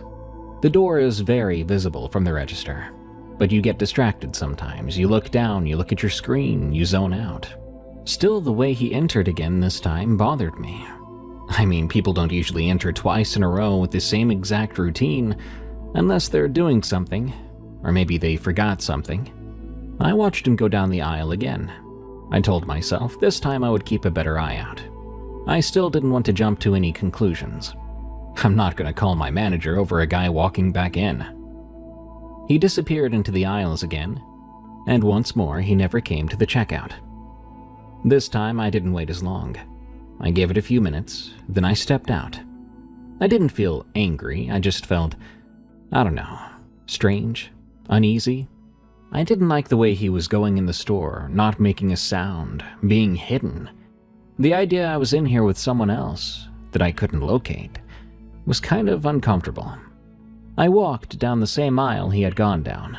I got to the point where the aisle opens up into the cross aisle, and I looked left and right. I then saw him ahead of me, near the middle of an aisle. It was a quick glimpse, but it was him. Same jacket, same hair, and the same posture. He moved past the end of the aisle and out of my sight. I decided to follow. I wasn't chasing him, I was walking at a normal pace. I wanted to see where he was going, and I wanted to make sure he wasn't doing something in the back of the store that he shouldn't have been. I turned into the aisle right after he passed through. He was gone. That aisle had no customers, and it was just a straight side line. The shelves were full height, but you can still see down it. But there was no one at the far end. He hadn't gone out the other side because I would have seen him cross the opening. I stopped and stood there, looking. This wasn't making sense. I checked the next aisle, then the one after that. I walked to the end of the aisle and looked into the cross aisle. No man, no movement, no sound. At this point, I could feel my face getting hot. I felt stupid again. But this was a different kind of stupid. It was the feeling you get when something simple should have an explanation, and you can't find one. I went back to the front and sat down behind the register. I didn't tell anyone yet. I tried to talk myself down. I must have missed him slipping into another aisle, or he doubled back. He left without me noticing, somehow, again. Maybe he was leaving through the back, even though that part wasn't open to the customers. But anxious brains invent possibilities. The store stayed empty. No customers came in for a while. The stalker was still doing his thing in the back, and I could hear boxes shifting sometimes. Besides that, it was quiet again. About an hour later, the same man came in a third time, and I kid you not, he had the exact same look, movement, direction, head down, everything. It was less like the same man coming in a third time and more like a video being played on repeat. No alteration, no difference in the way he walked in. I was flabbergasted. This time I felt my heart quicken. I put my hand on the counter and gripped it, needing to ground myself. I watched him go, and it didn't feel real. I waited, not moving from my spot, and I sat there for several minutes. But the man never came to the checkout. Then I decided to stand up on the counter. I was desperate to know what this man was doing, how he kept getting away. He had not come back out yet. I knew that for a fact. I'd been keeping a close eye on the entrance.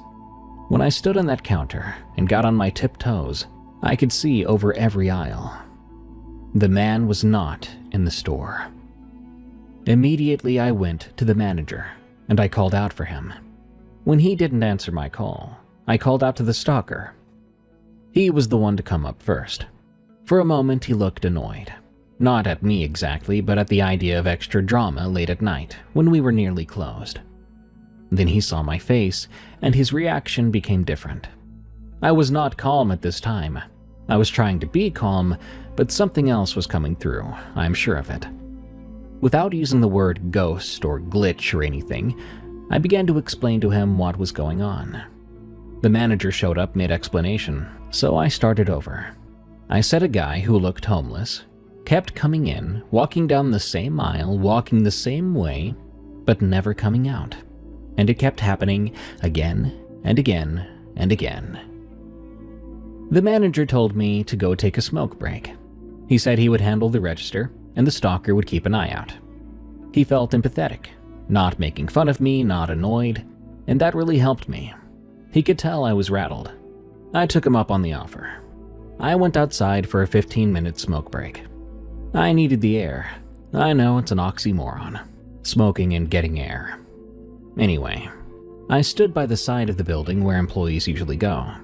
The parking lot was mostly empty. The rain had slowed down, but everything was wet, and the lights made the asphalt shiny. I was trying to get my breathing back to normal, trying to settle back on the idea that I was just overreacting. I kept replaying it in my head, thinking about the aisle where he vanished. How I would lose sight of him and never hear anything. No entrance, no exit, no little chime, no footsteps. This guy was either a ghost or a ninja. About 10 minutes into my break, the stalker came running outside. He looked startled. He was usually a laid-back guy, older than me. Not fearless, but not really caring about what happens. Beyond that, he's seen a lot in retail over the years. He looked me square in the eyes and said, "I saw him too. 4 times, and he never left." I stared at him, my brain wanting to reject what he just said. Eventually I replied, "Wait, what?" "The guy you described. He came in, I never saw him leave, and then he just kept coming in 3 more times." He explained how after I walked away for the break, he took over watching the store and the manager was at the register, so there were 2 sets of eyes on the store. We went back inside together. The manager was still at the register. The manager's face looked tight, or maybe tense is the better word. He asked if either of us had seen the man. We shook our heads, meaning if he was still in here, and I doubted he was, we hadn't seen him. The 3 of us searched the entire store, every aisle. We checked the back area that customers aren't supposed to go into. We checked the bathrooms, behind pallets and displays, and those weird little corners where someone could hide if they wanted to be a problem. And yet, after a full deep dive, there was no man. We finished closing like normal. There was nothing else we could do. The manager locked the doors, and we did our routine. And yet, I kept expecting the man to appear again. Thankfully, he didn't. When we left, the parking lot was still empty. Now, after all this, I don't really have a theory that makes me feel content. If he was real, a person, a human, I mean, maybe we all missed something obvious. Or maybe it was something not so human that played a trick on 3 tired employees in a bright, empty store. Never speak to them. From No Name. I worked for a certain tribal school for 6 years as a groundskeeper. It's on the reservation I grew up in. If you know anything about this part of the country, down in the southwest, you know the land out here holds things that don't like to be talked about. My job is to keep the grounds clean and maintain the fields, fix what needs fixed up, make sure the place is clean and safe for the kids. Most of my work happens after the school day ends. The kids clear out around 3:30, the teachers trickle out by 4:30 or 5, then it's just me until I finish up. Usually takes me till around 7, but that depends heavily on the season. My favorite part of the job is the quiet. Again, I grew up here, so the desert and the tree line at the edge of the property don't bother me. Well, they didn't used to. What I'm about to tell you happened not too long ago. I've thought about sharing it since then, but I kept talking myself out of it. I didn't really feel like putting it into words. My grandmother says that talking about these things gives them power, gives them a way to find you again, and that scares the bejesus out of me. But I'll be moving soon, and I think people need to be warned. You shouldn't make the same mistake that I did. It was a Thursday when I checked the athletic equipment to make sure the basketball courts are clear of debris before the weekend. The courts are at the far east end of the school property, right where the maintained grass gives way to brush and woods. It's maybe 200 yards from the main building to the courts, and another 50 yards from the courts to the tree line. That evening, there was a mist rolling in from the hills. It happens when the temperature drops fast after a warm day. The sun was getting low, and that time of day is usually beautiful. But that night, the mist made everything feel creepy. I remember it being very, very quiet. Not even wind that night. It was so quiet, I heard nothing but my ears ringing. I was picking up trash near the bleachers when I saw it. I thought it was a kid. There was a small shape stepping out from the tree line, about 30 yards into the mist. A silhouette, really. I couldn't make out much more detail than that. Just this outline of what looked to be a child. Small, probably the size of a 7 or 8-year-old kid. I was thinking that one of the students had stayed behind and wandered off. I've had kids hide in the bathroom after school hours. Some have snuck off and fallen asleep, waking up well after the day had ended. They're often confused when everyone's gone. So I didn't panic. I set down my trash bag and started walking toward the courts. I called out to it. "Hey, what are you doing out there?" The silhouette reacted to my words, stopping instantly. I kept going.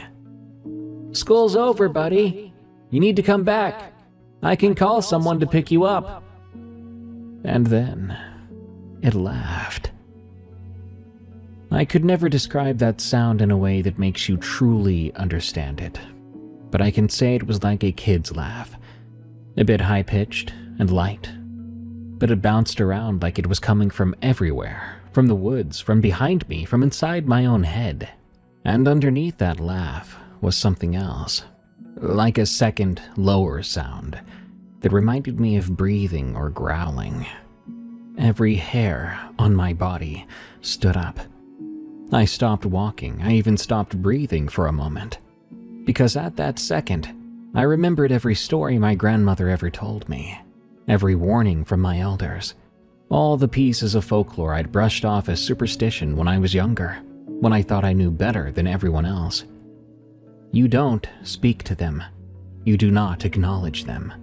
You don't give them your attention, because your attention is an invitation. And I had just called out to it, twice. The silhouette stood there for another few seconds. I couldn't see its face, couldn't see anything but that small dark shape against the gray mist.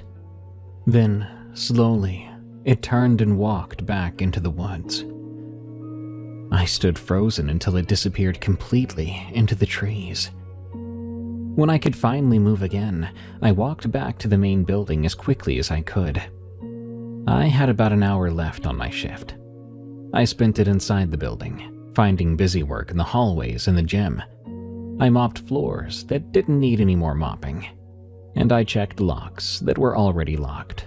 Anything I could do to stay inside, stay in the light, stay away from the windows that faced the tree line. The whole time I felt watched. You can call it paranoia, but it felt more like knowing. like I knew something was coming or waiting. By the time 7 p.m. came around, the sun was almost completely down. The parking lot had one working light, and it barely covered a quarter of the gravel lot. My stupid self had parked the truck near the far end. I always leave the closer spots for teachers and visitors to be nice, but that day I regretted it. I walked to my truck with my keys in hand. I didn't dare look at the tree line. I kept my eyes straight ahead. I got to my truck door, unlocked it, and climbed in. Then I pulled the door shut behind me. And the second I did that, something landed on the roof of my truck.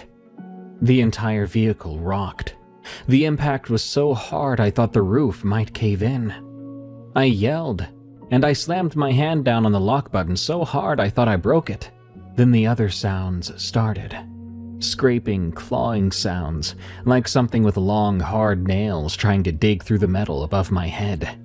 I could hear it moving and shifting its weight, dragging something sharp across the roof in long strokes. It wasn't frantic. It was steady, just working its way through. I couldn't even move. I sat there with my hands locked on the steering wheel, staring straight ahead, too scared to even turn my head. I thought about just starting the truck and flooring it, but I couldn't even move my hands towards the ignition. Then I thought about my phone. Could I call someone? What could they even do? And wouldn't that require further acknowledgement? Suddenly, the scraping stopped. For a few seconds, there was nothing, just silence and my own breathing. Then I heard it move to the front of the truck. The hood dipped slightly under its weight. It was right there, right on the other side of the windshield, but it was too dark to see anything clearly. Just a shape, a mass. I squeezed my eyes shut. I couldn't help it. I didn't want to see it. I was just too scared. I was shaking so hard that now I was shaking the truck. Or maybe it was still the thing moving. I couldn't tell. Suddenly, it jumped. I heard it leave the hood with a sound like a coiled spring releasing.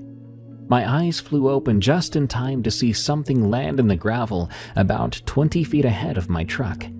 It was lit for a moment by the distant parking lot light. Primarily what I saw were legs. Legs that were extremely long and thin, unrealistically so, bent backward, like an exaggerated version of dogs' legs. They were much too thin and bony looking to even be able to walk. And yet it moved, bounding and leaping and covering ground faster than anything I'd seen move at that size. It was gone into the darkness in less than 2 seconds. I sat in that truck for about 20 minutes before I could make myself turn the key. I drove home, going 20 over, and I kept every light in the cab on. When I got home, I didn't get out of the truck until my brother came outside to see why I was just sitting in the driveway. I told him I was okay, but I didn't tell him what happened, not until after I went to see my grandmother the following day. I asked her to pray with me, and she knew without having to ask. I still work at that school. It's not a job I can afford to quit, but I don't stay past sundown anymore. And I never stare towards the tree line for too long. Some things don't need your attention, and some things, once you give it to them, don't forget. What the heck was this? From Boss M.O. I'm a firefighter. Last August, in the middle of a bad fire year, we'd just come back from 9 straight days on a Type 2 assignment. The other 3 guys on my crew were out cold by 9 p.m., sprawled in the bunk room at our suppression crew station in Northern California. I've never been able to sleep right after a deployment. Too much adrenaline and too many days of irregular hours. So I was sitting in the kitchen with the lights off, scrolling through my phone and drinking water. My way of winding down. The 2-bay garage was open to the night, because it always was in the summer. The building doesn't have AC, and the bays turn into ovens otherwise. Around 11:30, I heard something from the garage. It sounded like a whisper. Specifically, it sounded like someone going, "Psst," like someone was trying to get my attention. I figured one of the guys had woke up and actually needed my attention on the down low, so I walked through the doorway into the first bay. Both engines were sitting there, gear hung on the racks, everything in their place. The garage door was open to the night, and I could see the gravel apron and the tree line beyond. Psst. It came from outside, just around the corner of the building, past where the floodlight reaches. I stepped out onto the apron. The air was still smoky from the fires to the north. I couldn't see anyone. "Hello?" I said, not too loud, but to be honest, I'm not sure why I was keeping my voice down out here. There was nothing at first, until, "Psst, over here." Now, it sounded like words, and yet it did not sound like speech. Imagine how a lyrebird mimics noises. It can sound like an almost perfect imitation, but you can tell that it doesn't come from the actual source. That's the best I can do to describe it. It was coming from the far corner of the building where the brush starts. I walked toward it, and everything I noticed was dead silent. I was about 15 feet from the corner when something moved in the brush ahead. Something big enough that the bushes parted and swayed like something heavy had just passed through. I stopped walking. I could hear it settling in there, branches creaking, and then it went still. "Psst, over here." The sound came from inside the brush, about 10 feet from me, low to the ground, but not low enough. Whatever was making that sound, it was right there, hidden, waiting, and wanting me to come closer. Never in my life has every hair on my body stood up all at once, but it did then. And every cell that made me up was screaming at me not to run, but to go back inside, calmly as I could. So I started to back up, one step at a time, never turning around, until I hit the gravel apron and the floodlight was on me again. Then I went inside and pulled down the garage doors, and I sat in the kitchen until sunrise. Later on, I told the guys about this, but they joked about it and poked fun at me for getting scared of a mountain lion or a bear. Doesn't matter. I don't sit in the kitchen with the garage doors open at night anymore. A series of stories from Rosie's Choices. I got myself into babysitting and got really popular among the neighborhoods. All the popular parks, clubs, and local stores. I usually get evening calls for parents who need a night out, but occasionally I get called during the days. Here are some stories I've collected. I babysat a little one that I'll call Alex. Alex was a toddler and didn't know how to speak clearly yet. It was during the day and they woke up from their afternoon slumbers. We decided to go to the park. Fortunately for us, there were other children Alex's age at the park. We took some toys and the children were having fun. This park was a cute little place, just down the street from the house. I like to use this park whenever I babysit in the area. This park is divided by a standard metal fence, like the ones you see in the baseball batting cages. On the other side of that was a house. The first few times we went there, I didn't think much of the house. Maybe that I'd hate all the park noise sometimes, if I'd lived there. The more I sat across from that house, the more it creeped me out though. I didn't say anything to anyone about that. If I talked to a parent, it's just playground banter. If it's with kids, it's sandbox banter. There was a small window on the top floor of the house. The lights were always off there, or at least very dimly lit. You could almost see the dark wallpaper with a few picture frames on the walls. On that day, Alex was happily throwing a ball against the fence. I was encouraging them to throw the ball higher. They were trying, then suddenly stopped. Slowly, they looked up at the window and pointed, then began to cry. I held them and consoled them, trying to figure out what happened. The window that they pointed at, there was nothing there. That room was dark. The crying started to worsen, so I carried them to the bench to go somewhere else to get away from the house. Other parents also saw the sudden stop and pointing. They came over and told me that house always creeped them out too. But admittedly, they didn't want to sound crazy, so they hadn't said anything until now. One other nanny came with us to a local children's store to look at some toys and books. She told me to be careful. Kids are more vulnerable to certain things. We never know how, if, or when they'll come into contact with unexplainable things. I worked at a private residence for the first time. I was there for a week to cover their sitter's vacation. They were coming back from a family trip and asked me to come in the day before to collect the keys and get a tour. I met the house manager. She showed me the routine, the nursery, and the child's bedroom. This particular family was very detailed and had a routine. I felt very unsettled for some reason, but I blamed it on nerves. But even that was odd for me because I've babysat for ages, and I usually didn't get nervous like this. We stood by the doorway of the nursery. She asked me, "How are you feeling so far? Are you getting it?" I replied, "Yeah, it seems pretty straightforward. I think I've got it. Guess I'm just a little nervous at a new house." "No, it's definitely the house. This particular part of the house is worse. You'll see," she replied.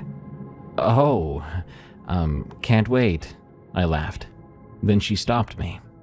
"To put it bluntly, there's like this old man spirit here. He's grumpy, but he loves kids, never harms kids.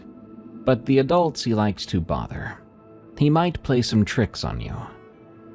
She looked at me intently. I looked back, waiting for the joke to reveal itself. But she was serious. I laughed anyway. I haven't noticed anything yet. I guess he's filling me out so far, huh? We both smirked a little, and I said my goodbyes before leaving. When my first shift started, I did what was on the agenda: to set up the nursery for maximum exploration. It was such a beautiful morning. As I was pulling up the blinds, a toy on the opposite side of the room fell on the floor from a shelf. I looked around and even poked my head outside the door. No one there. I noticed, too, that the lights often flickered, which was odd considering it was a newer house. When I asked the housekeeper and the chef, they mentioned things like that often happened in that particular part of the house. They said I should be thankful it's only a week-long contract. Experiencing toy dropping, things going missing, and lights flickering was enough for a lifetime. A friend of mine needed to leave for a while for a personal emergency, and I stayed over to take care of their kids in their house for a bit. The oldest took care of themselves, and the youngest was 3 and full of energy. The grandparents came over for the weekends. They gave me the weekend to settle in, since this was very last minute, and the grandparents didn't have the energy to do it for that long. They went out for the day, and they said they may come back late. I've known this 3-year-old since he was in the mommy's tummy. I've hit the auntie status. He was so excited that I would be staying with him. This was during the winter time. It got dark before 6 p.m. I was listening to a podcast, settling into my bedroom. I had the door open, and in the corner of my room I saw a shadow running into the closet. I snuck in and said, "Boo!" But there was no one in there. I walked out of the room and walked around the house. There wasn't anyone home. I haven't told my friends to this day, and I haven't taken any babysitting gigs for them at their house. When the walls of your work speak. From Anonymous. When it comes to wendigos, skinwalkers, and paranormal activity, I think they attach themselves to those who are more sensitive to that stuff. But I haven't had too many experiences with them. I work for a company in an office building downtown in a busy city. We have a small team of workers, so we get along pretty well. With how our office is set up, I ended up in an office with a walk-in storage closet, while most of the others had smaller closets. I let a few people use my closet as I didn't need all that space. I also have a open door policy as long as I'm not in a meeting, and I lock up all the important files. As a note, these names have been changed for anonymity. Kyle is the type of person who could easily make people laugh. A few years ago, he started to pull little pranks, and we pay it back to him. Nothing that would hurt someone, though. Even our boss gets into it. Kyle is one of the few who keeps some of his work items in my closet. During winters, when it gets dark early, I only turn on yellow light lamps, because office lights tend to give me a headache. One night while we were getting ready to leave, I had my back against the door, while some of my colleagues were putting stuff away in my closet. I heard this little giggle that sounded like Kyle. I turned around, saying, "Kyle, what are you up to in there? You better not be messing up my closet." I didn't hear anything, so I went in the closet and no one was there. I chalked it up to Kyle possibly talking nearby my office somewhere. As I was closing my closet, in the corner of my eye, I saw this shadow run out of my office. This shadow was too clear to be mistaken for my eyes playing tricks. I looked out of my office and there was only Sarah, who was at the end of the hallway locking up her office. She saw me as she began to walk down. She asked, "Are you okay?" Did you see Kyle? I think he's playing with me," I said with a laugh. "Oh, he left a little early today." "Why, what did he do?" She asked with a smile, like she suspected another prank story. "Really? I don't want to sound crazy, but what? What happened?" She sounded concerned now. "I heard a giggle in my closet. It sounded like him. Then this shadow ran out. That's why I poked my head out of my office just now. I thought I'd see him," I said. She looked at me like she didn't really believe me, then said, "Probably lights playing tricks on you, or he's gotten you on edge. But no, he's not here right now." She waited for me to grab my bags and we left together. A few weeks later, I went to our community workstation with an armful of stuff and forgot my ID badge, which works as a card key to enter certain areas of the office. I asked Kyle, who was walking past my office at the moment, if he could grab my badge from my desk for me. He came out and told me that it wasn't there. At first, I thought he was playing around and laughed.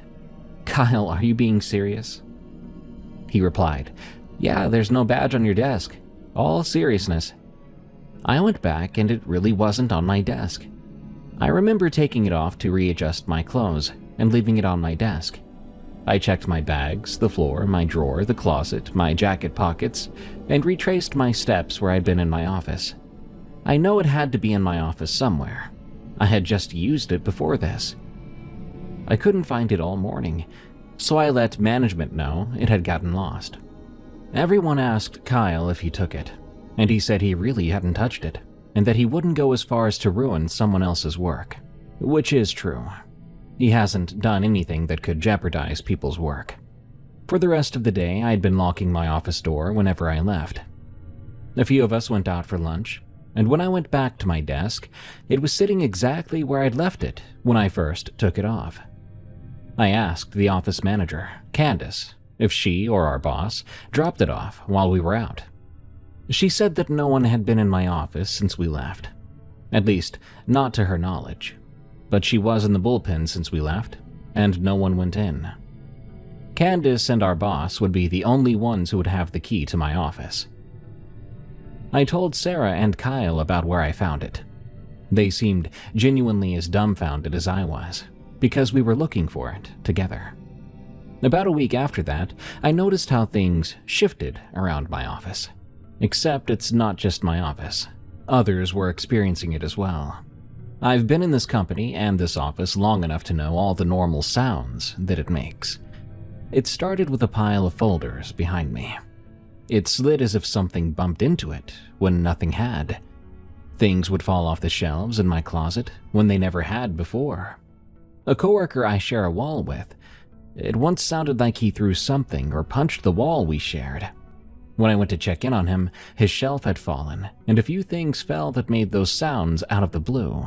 Sarah and Kyle also mentioned how some things are always slightly off. Kyle accused us jokingly that we moved his stapler under his desk as a joke, when we hadn't. Sarah mentioned she would find her lunch bag under her desk all the time, when she normally places it on the counter behind her. We thought it was just one-off experiences, or that we were pulling jokes on each other.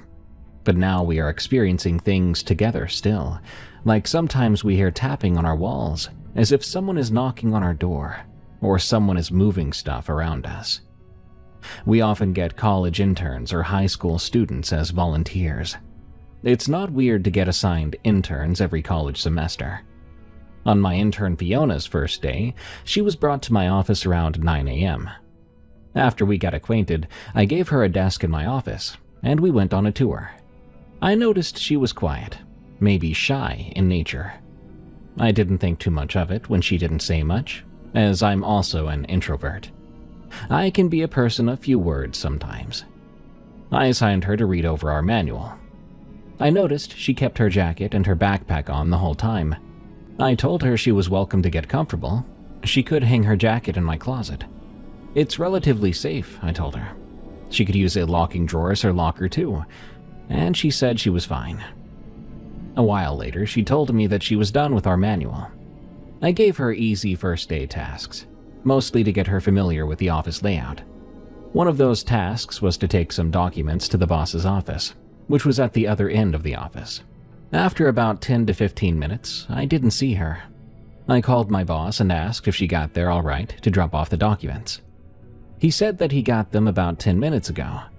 I texted and called her, but there wasn't a response. I decided to take a walk around the office, in case she'd gotten herself lost.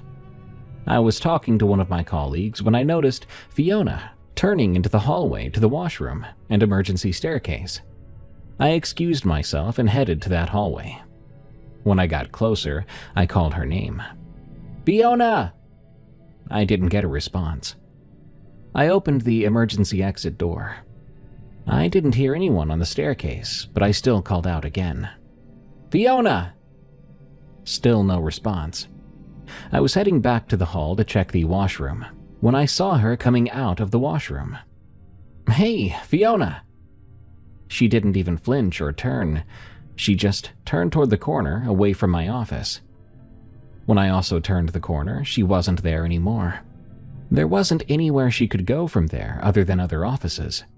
If she wanted to leave, she'd need to wait for the elevators. Kyle, who was standing in front of his office, asked what I was doing. "Have you seen Fiona, my intern? She's wearing her jacket and her bag still," I asked. "Yeah, I saw her turn the corner and I haven't seen her since," he said jokingly. "Did you make her feel so miserable that she just left?" "Ha ha, Kyle," I said while going back to my office. I approached Candace. "Did you see Fiona, my intern?" "I saw her going into the kitchen. I followed her in there to show her how the kitchen works. But when I went in, she wasn't there. And I swear I saw her going in, but not coming out." She looked at me, puzzled. There's only one way in and out of that kitchen. Candace is really strict about how organized and clean our work kitchen is. If anyone even breathes towards the kitchen, Candace would know about it. So I know she was as lost as I was about it. I put a work blast out, asking to direct my intern towards me when they saw her. A few minutes later, Candace came in, saying that her school had contacted us. She was out of her intern program. The receptionist said she signed out without saying anything or making eye contact. Sarah also mentioned how she would see her one second and not the next when we were talking about how strange it was. Our office is a big rectangle with a small hallway with the washroom and emergency exit. A person would have to deliberately sneak around to be hidden like that. I understand that all these could have logical reasoning or seem fake, but these are just some weird experiences among many, or you just have to be there to experience it. I'm only sharing because I ran out of logical explanations. My DoorDash creep, from Whale Shell, 19X. I started doing DoorDash about 2 years ago to make some extra money on top of my usual job. I would usually dash in the evenings after work, about 3 or 4 nights a week, depending on how I feel. I know my area pretty well at this point. Which restaurants are fast and which ones will have you waiting 20 minutes for a sealed bag. And I know which neighborhoods tip well. I'm not saying this to brag about it, but to tell you that when something feels off in my routine, I notice it pretty quick. I had just started picking up more shifts leading into the holidays. I got this order around 8:30 p.m. for a Thai place I pick up from regularly. Good restaurant, usually quick. The order itself was normal, about $40 worth of food. The delivery address was in a neighborhood I'd been to a handful of times, some older apartments. Not sketchy though, just quiet. When I pulled up, the building didn't have much great lighting out front. The instructions said to come to the 3rd floor and hand it to them directly. I don't love hand-it-to-me orders at night, but it's part of the job. I grabbed the bag and went up. The hallway on the 3rd floor was dim. None of the lights were broken or missing.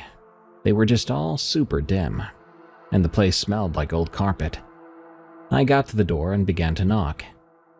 There was no response at all for about 30 seconds. So I knocked again. I could hear movement inside now, like someone shuffling, but still no one came to the door. I was about to just leave it and take a photo when the door opened maybe 4 inches. They didn't have a chain, I noticed. They just cracked it open barely enough to see a sliver of face. It was a man, seemed to be in his mid-40s. He didn't say a word. He stared at me through that little crack. "Hey, I've got your DoorDash order," I said, holding the bag back up. He didn't reach for it, but he did keep staring. At me, not the bag. After what felt like ages, but was probably 5 seconds, he opened the door a little wider and took the bag without a word. He didn't close the door right away either. I said, "Have a good night," and I turned around and began to walk back down the hallway. But even then, I could still feel that he was standing there. I didn't want to look back. I got in my car and left. I rated the delivery as weird in my head and moved on. That's the thing about this job. You meet all kinds of people, and most of the awkward ones are just socially off. It doesn't always mean more than that. About a week later, I was doing a delivery in a completely different part of town. I had just dropped off an order at a house and was walking back to my car when I noticed a dark sedan parked across the street with its headlights off. Someone was sitting in the driver's seat though. I could tell. I wouldn't have thought twice about it, except that when I pulled away, the sedan pulled out behind me. Coincidence, I hoped. It followed me though for about 6 turns before I told myself I was being paranoid again, and it turned off. But this happened again about 3 days later. It was a different neighborhood, the same dark sedan though. I was picking up from a burger place, and when I came out with the order, I saw it parked in the lot. I couldn't see the driver clearly, but someone was in there. I did my delivery, and even took a weird route home, turning randomly through side streets. I didn't see the car again that night, but something in my gut wouldn't let me relax. Over the next 2 weeks, I saw that sedan at least 5 more times, always during my dashes, always parked somewhere nearby, but never directly behind me for long. It was like whoever it was knew my general area, but not my exact route. So I started changing things up, like when and where I dashed. I'd skip nights or drive to a zone 20 minutes away. For a few days, I didn't see it, and thought maybe I'd been overthinking it. But then I came home one night after a shift, and my apartment door was unlocked. But I know I locked it before I left. I always lock it. I live alone, and locking the door is just automatic to me. I stood in the doorway for a minute and listened. Nothing. I walked through every room slowly, checking the closets, checking behind the shower curtain, but there was no one there. However, things were slightly off. A drawer in my kitchen was open about an inch. One of my couch cushions was shifted too, and my bedroom window, which I never opened, was now unlocked. Sure, none of it was dramatic enough to call the police over.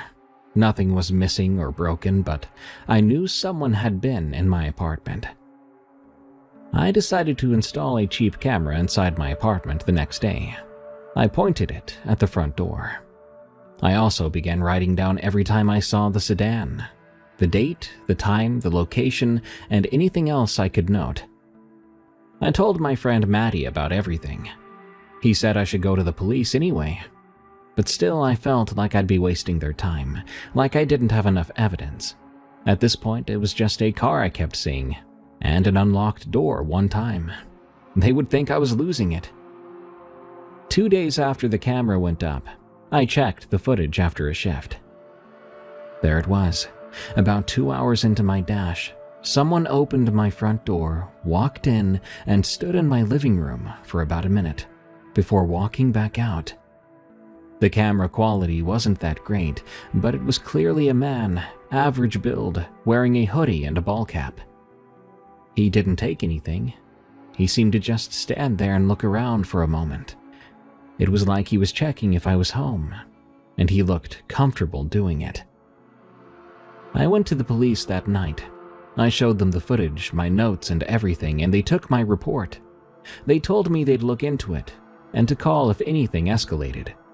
They also told me to consider changing my locks, which I did the next morning. But honestly, their response did not make me feel much safer.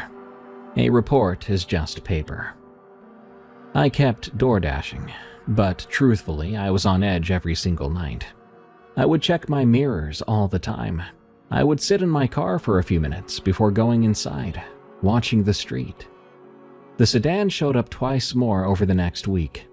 Once near a Chick-fil-A I pick up from a lot, and once parked on my street. On my street. That made me feel very sick. I called the police again about the car being on my street. They sent someone to patrol the area, and by the time they got there, the car was long gone. I followed up on the report twice, but nothing came of it. There were no leads or plates they could run, nothing they could do.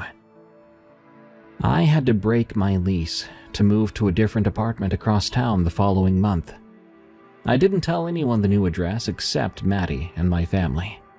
I changed my dashing zones completely, and I stopped dashing at night for a long time, only doing lunch shifts on weekends. It felt like I was starting over, and I hated that. I was angry about it.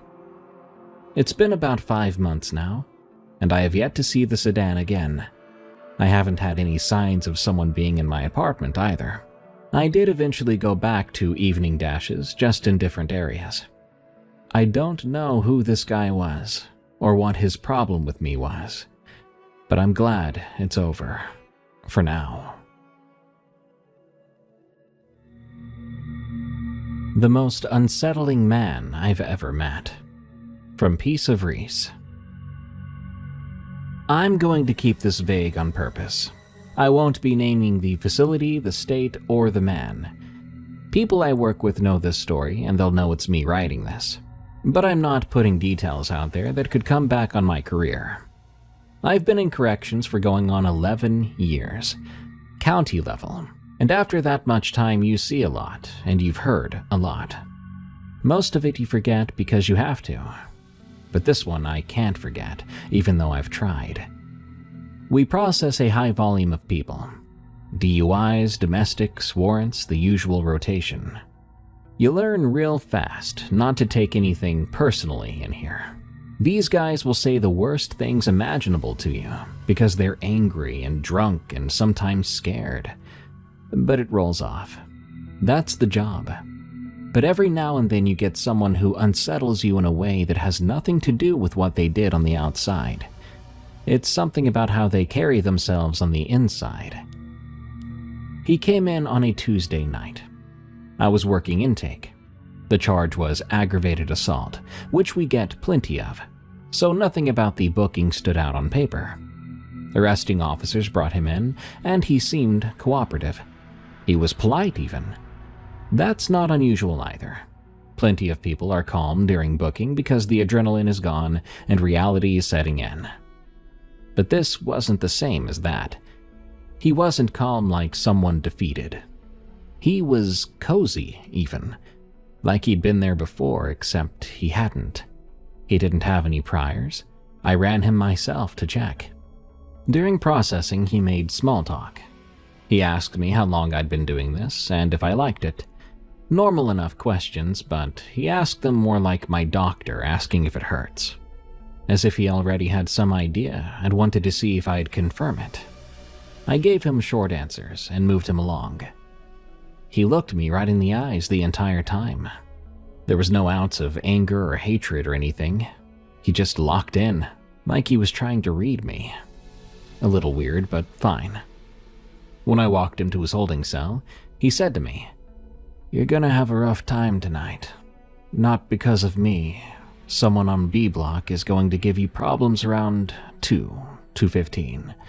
A medical issue. You should check on him before that." He said it so casually, like telling me the weather's gonna get bad or that there's traffic on the highway. I said something like, "Alright, thanks for the heads up."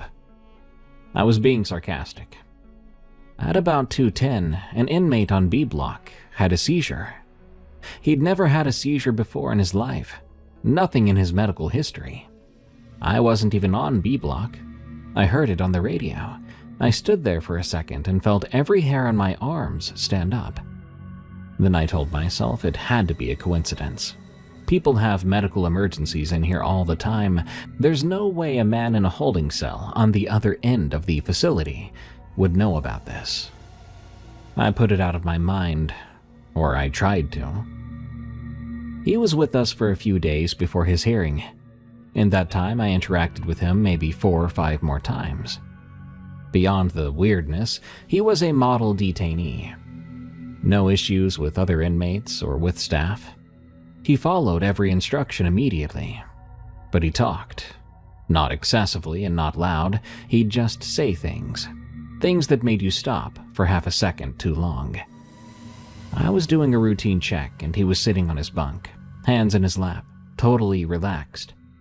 He said then, "How's the daughter doing with the new school?"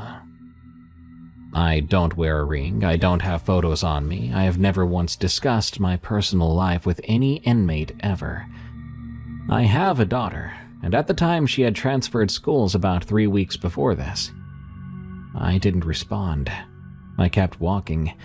My hands were shaking a bit, and I was angry. I told my sergeant about the comment.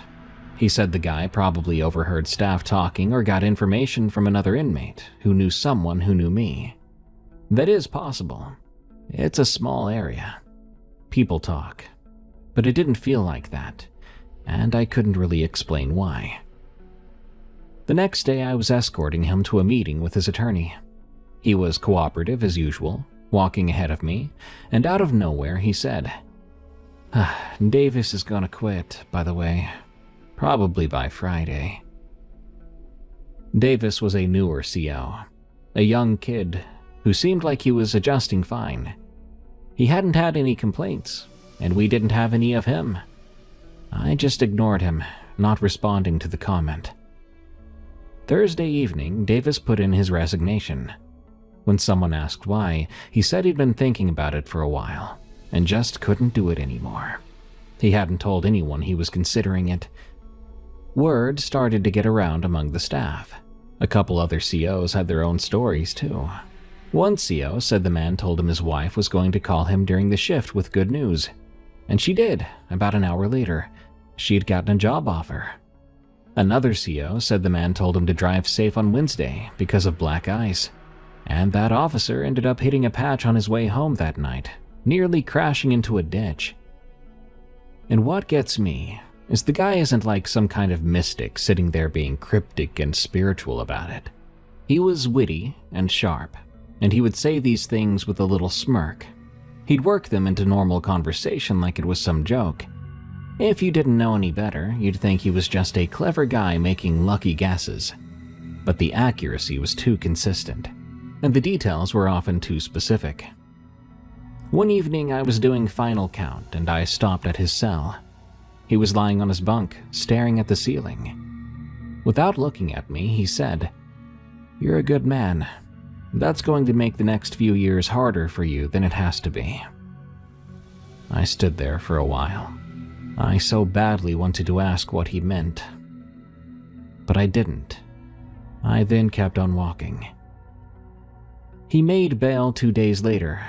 He walked out as cooperative as he was when he went in, and he was still just as polite. He thanked the processing officer, collected his belongings, and he was gone.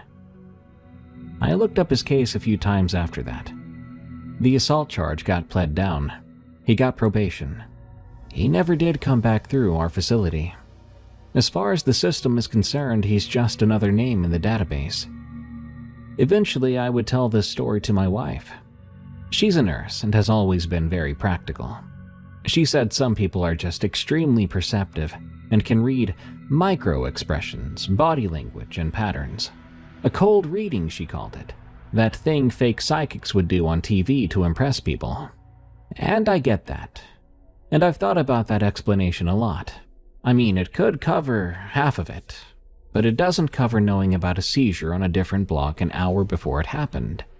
And it doesn't cover knowing a CO's wife got a job offer that the CO himself hadn't even known about yet. I've been doing this long enough that I don't spook easily. You can't. This job will eat you alive if you let every strange moment get to you. But I have never encountered anyone like that before or since. It wasn't that he knew things he shouldn't know. That alone I could maybe rationalize. But this man enjoyed it. It was amusing to him. Amusing like small talk. A way to pass the time, telling us these things and watching how we might react.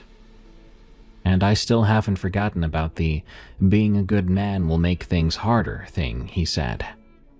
Has he been right so far? Well, I'm not going to get into that, because I don't even know yet. You might find this man amazing, but I personally never want to see him again. The Pullover, from Ananya. I work about 40 minutes outside the town I live in. Most of my drive is a 2-lane rural highway. For long stretches at a time, there might be no streetlights at all. I pass a few farms, a gas station that closes at 9, and that's about it. I've probably driven through here over 100, maybe even 1,000 times by now. It was around 10:30 p.m. I'd stayed late to finish something up. There was almost nobody on the road at the time, which is normal for that time. About halfway through the drive, though, I noticed headlights behind me. They'd come up pretty fast and were now sitting close to me. They weren't tailgating me yet, but they were closer than you'd expect on an empty road when they could easily just pass. Then the lights started to flash, red and blue, mounted behind the grille. I thought, great, maybe I was going a little fast and didn't notice. I slowed down and pulled onto the shoulder. The car pulled in behind me. I turned on my interior light, and I put the window down, grabbing my license. I sat there waiting. The car just sat there too, the lights still flashing but nobody getting out. After maybe a minute, I started to watch my mirrors more carefully. The car wasn't a cruiser. There was no light bar on top and no markings I could see. It looked like a regular dark SUV with those grille-mounted lights you can buy online. That was the first thing I thought was wrong. Then a figure stepped out. A figure with no uniform, just dark clothes. They had a flashlight and they were shining it low, walking slow. Not the way an officer approaches a vehicle. There was no radio chatter and no spotlight. Just a person walking toward me with his flashlight. My stomach dropped. I looked at the road ahead of me, and then I saw them. There was someone standing on the right side of the road about 50 yards ahead of where I'd pulled over. Just standing there on the edge of the tree line. I could barely make them out, because they appeared to be trying to hide. But the silhouette was clear enough in my headlights. I made a quick decision then. I put my window up, put the car back in drive, and pulled off the shoulder. I heard the person behind me shout something, but I was going. I did not look back at them. But as I passed where the man was hiding in the woods, something hit my car. I think he threw something at me. I floored it and didn't ease off the gas until I was back in town. I called the police when I got home, and they verified that that was not one of theirs. They sent someone out, but didn't find anyone or any vehicle on that stretch. They told me I did the right thing by leaving, and that if someone pulls me over and it doesn't feel right, I'm within my rights to drive to a well-lit public area. The officer I spoke with said they'd had similar reports on rural roads in the county before. These days I take a different route. It's a little longer, but I don't care. I'm not about to be ambushed by some freaks on the road again. I'm a daycare worker. There's something wrong with one of the kids. From JCL. As a daycare worker, you love your kids, especially the longer you're around them. But there's something that happened over the course of a few months that I still can't make sense of. We had this little girl in our program named Nora. She was 3 when she started. She was a very sweet kid, very imaginative. She talked a mile a minute, and her mom was great. She was always on time for pickup and packed good lunches, always asking how Nora's day was with actual interest. It seemed like a normal, loving family, at least from everything I could see. Now, Nora had a habit of talking to herself during free play. Nothing crazy for her age. Kids often have imaginary friends. They might narrate what they're doing, or even have full conversations with just stuffed animals. That's healthy, normal stuff. But after a few weeks, I started to notice that Nora's conversations had a consistency to them that stood out. It wasn't babbling. She would talk about specific things, and she left spaces for responses, and she would laugh at things that no one said. She'd set out 2 plates during pretend kitchen, always 2, and say, "Here you go, Callie." I asked her once during snack time, "Who's Callie, sweetheart?" "My sister," she said. I didn't think much beyond that. Nora was an only child according to our information. Kids invent siblings all the time. I just said, "Oh, that's nice," and I went on with my day. Over the next few weeks, Callie came up more and more. Nora would get upset if another child sat in a specific chair at her table, because that's where Callie sits. During nap time, she'd scoot over on her mat and whisper. One afternoon, I heard her say, "Callie, stop, you're cold." She didn't seem scared, just annoyed. My coworker, Diane, noticed it too. She mentioned that Nora had told her Callie doesn't go home with her, that Callie stays here. That's when the weird feeling about this whole situation started. Imaginary friends usually follow their kid everywhere. This one apparently lived at the daycare. I brought it up casually with Nora's mom at pickup one day. I said Nora had been playing with an imaginary friend named Callie, and that I thought it was quite cute. But her mom's face did something I can't fully describe. It didn't fall exactly, but it kind of froze. She recovered quick and smiled, saying, "Oh, she's got quite the imagination." She changed the subject to what Nora had for lunch and left. It was fast. Too fast. I let it go. It wasn't my place to push. Things got stranger after that. Not with Nora, but with the daycare itself. Toys would be out in the morning when I opened up, and I don't mean messed up or scattered. They appeared carefully placed, as if a kid had been playing with them and left them out neatly. There would be a few crayons on the table, a picture book open on the floor, the toy kitchen set with a pot on the little stove.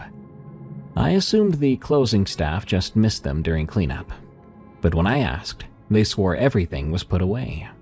Our closing checklist is thorough. Every bin gets checked, every surface gets wiped. This happened 3 times in 1 week, and by the 3rd time I began to take photos of how I left the room at close, comparing them to what I found in the morning. Things were being moved. I knew for sure now. Diane started to feel uneasy too. She told me that during nap time one afternoon, she counted the kids on the mats and got 21. She counted again and got 20. She said she was probably just tired, but she looked rattled telling me about it. Then there was the night that changed everything for me. We had a parent event one evening, a sort of open house, so families could see the classroom and meet each other. It wrapped up around 7:30.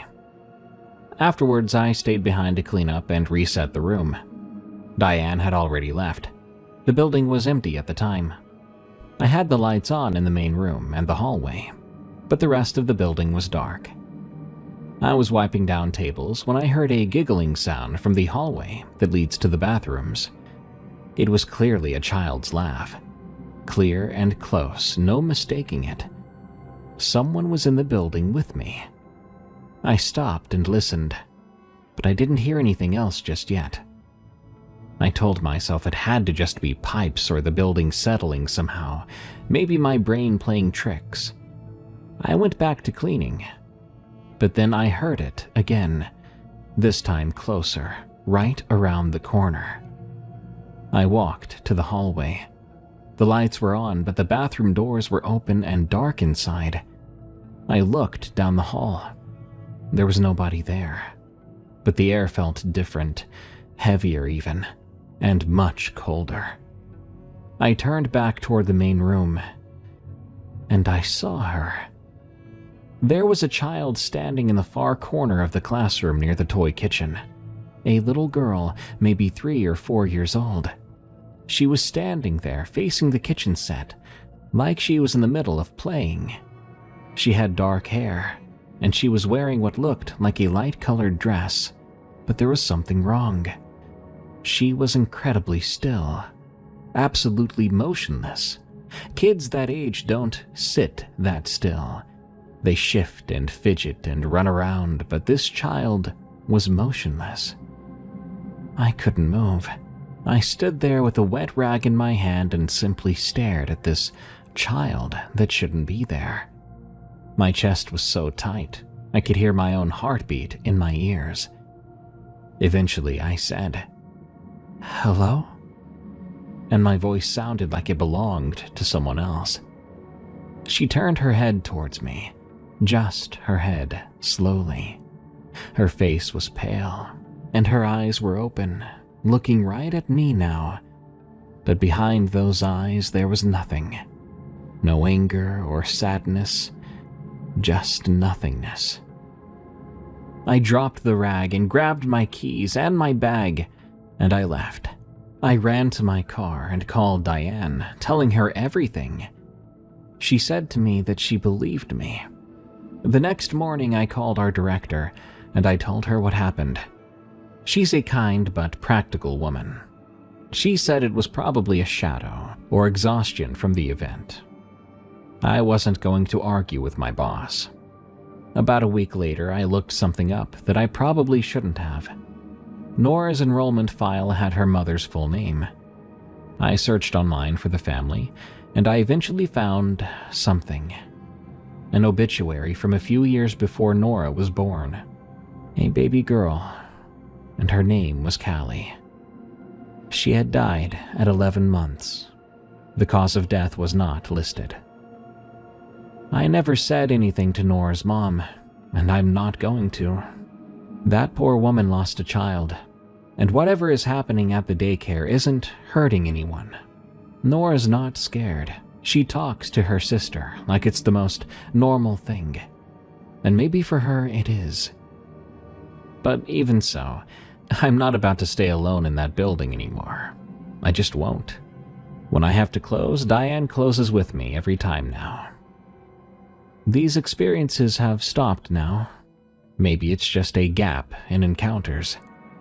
I am happy for Nora that she gets to see her sister. As long as Callie leaves me alone, we won't have a problem.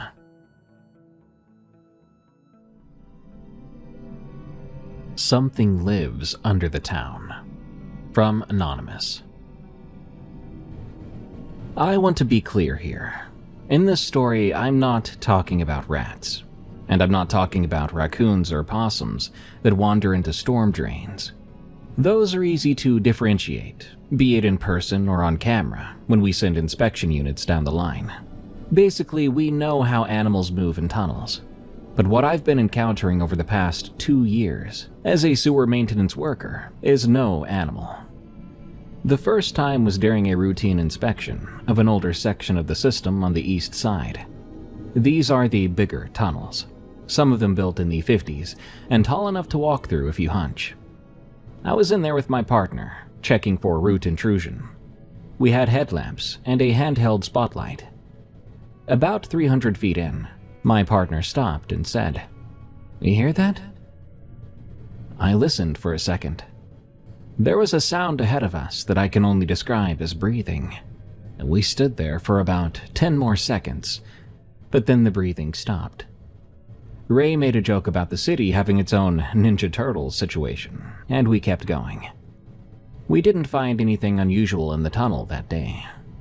But when we got back to the truck, I noticed Ray locked his doors, and that man never locks his door. A few months after that, we sent a camera down a line that had been backing up in a residential neighborhood. This was a standard CCTV inspection. I was watching the feed from the van.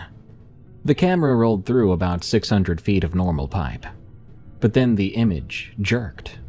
There was no static or interference or anything, but the camera physically moved, like something had bumped into it. The cable went taut for a second and then released. When the image stabilized, there were marks on the wall of the pipe that had not been there before in previous inspections. Long vertical scrapes in the buildup, 4 of them to be precise, like fingers dragged through. I noted this in the report as possible tool marks from prior maintenance, but I knew that it wasn't. Over the following year, I started keeping a personal log, sounds in sections of the system where there's no access point for animals to enter. A smell I'd catch occasionally that wasn't sewage. It was sour, almost acidic, and it would come and go in pockets like something had just passed through. Twice I found what I could only call nesting. Piles of debris pushed together in dry sections of larger tunnels. Rags and plastics and leaves, all mounded in a deliberate way. These were not washed together by flow. They had been arranged. The one that made me a believer happened about 6 months back. I was alone in a maintenance access chamber, doing a valve check. It's a concrete room, about 8 by 8 feet, with 2 tunnels feeding into it. I was wearing my headlamp, and I was crouched over the valve when I heard movement in the tunnel to my left. Slow and cautious sounding movement. Reminded me of someone sneaking around in shallow water. I quickly pointed my light into the tunnel.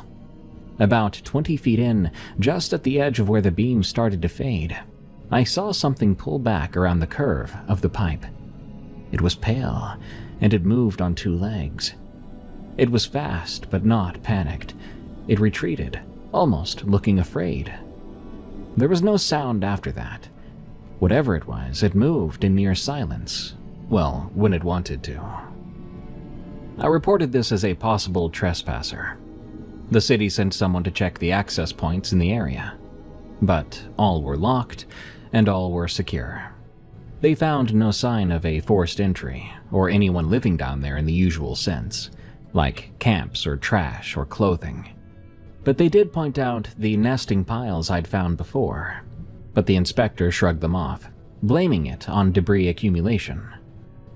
My partner won't talk about it with me anymore, says that if he wants to keep doing this job normally, that he doesn't want to think about it. But just last month, he requested a transfer to water treatment, and I know exactly why. He wants to get out of the sewers. No idea what's really down there, and I don't know if it's one thing or more than one. But it's bipedal, it's fast, and it's smart enough to avoid cameras and retreat from light. Scariest of all is that it's quiet and very good at hiding. Tonight's first story, the firefighter one, was pretty creepy. Short, but my favorite this episode. Reminds me of some short horror film I found back in the day, of this thing mimicking a baby's cry before eating some woman. Good stuff. Good night.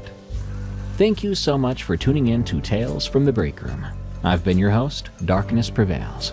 Make sure to follow and rate Tales from the Break Room on Spotify, Apple Podcasts, YouTube at the Darkness Prevails channel, and all your favorite podcast apps to help us grow. Thank you. And if you have a scary work-related story, send it to me at eeriecast.com/submit. Till next time, everyone, I'll be clocking out, because if I get back home late again, my wife will destroy me, and my toddlers will nibble at my remains. So I'll be clocking out for now. But I'll be back again real soon.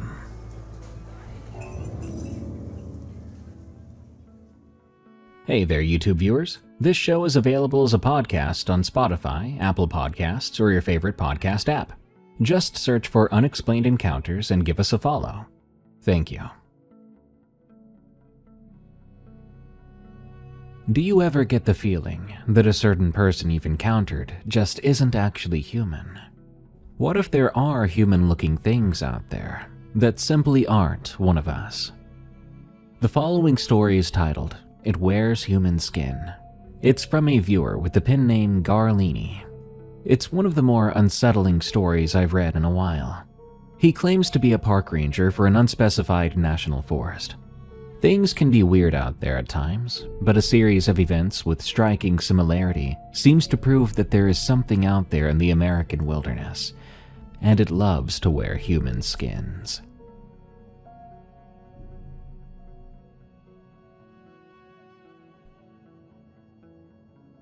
Forgive me because I'm no writer. I'm not very good at telling stories. In the past couple of weeks, I've typed this out about 4 times, deleting the previous ones. This is basically just the version I stopped editing, the version I settled on. So I'm a park ranger. I've been with the National Park Service for almost 8 years, all of it in the same district in the Northwest. For obvious reasons, I can't name the park, and I can't give my real name. But if you work in NPS and you're reading this, you either already know who I am, or you've heard a version of what I'm about to describe. And in that case, I would appreciate it if you kept it to yourself. I'm doing this to get the word out. I think people should know. My dad was the one who got me this job. He was a ranger in the same district for about 26 years before I started, which is how I even knew the posting was available. He called me one day and told me that they had an opening, and that the application window was short. I was 23 and working at a hardware store in Bremerton, going nowhere in particular with my life. So I applied. Now I wish I could say there was something romantic about it, some deep love of the outdoors that pulled me in, but truthfully, my dad handed me a life and I took it because I didn't have one of my own yet. I grew up visiting him on the job, weekend rides in the duty truck, helping him restock trail registers and eating peanut butter sandwiches on the tailgate, while he filled out paperwork. I liked those visits. What I didn't understand until I was actually doing the work myself was that those visits were curated. Dad only brought me along on the easiest of days. He never took me on a body recovery, for example, or out to look for a lost child or a 3-hour bushwhack to tag an injured elk for Fish and Wildlife. Basically, the version of the job I grew up seeing with him was a highlight reel, and I didn't really find that out until I was already on payroll. I should tell you that I'm not built for this work, not the way he was. Dad could spend 4 days alone in the backcountry and would come back looking 10 years younger. On the other hand, I spend one night in a fire lookout and my hands shake for an hour the next morning. I've been on sertraline since I was 19. I check the locks on my duty cabin twice before bed, then I check them again when I get up to use the bathroom at 2 a.m. I know the second check is pointless because I did it 3 hours ago and nobody has come in since. But I do it anyway because my brain needs the confirmation that everything is safe and secure. That's how my mind works. And I manage it. Most days I'm fine. I do my job well enough. Nobody's ever had a complaint about me yet. My performance reviews would say things like reliable and thorough, which are the words people use when they mean you're not exciting but you do show up. Now let's truly get into the story. The first thing happened in my second year.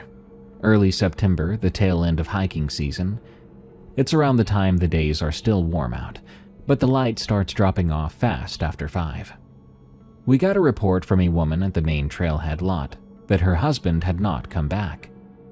He had left that morning for a day hike on one of the eastern loops, a 12-mile trail with moderate difficulty.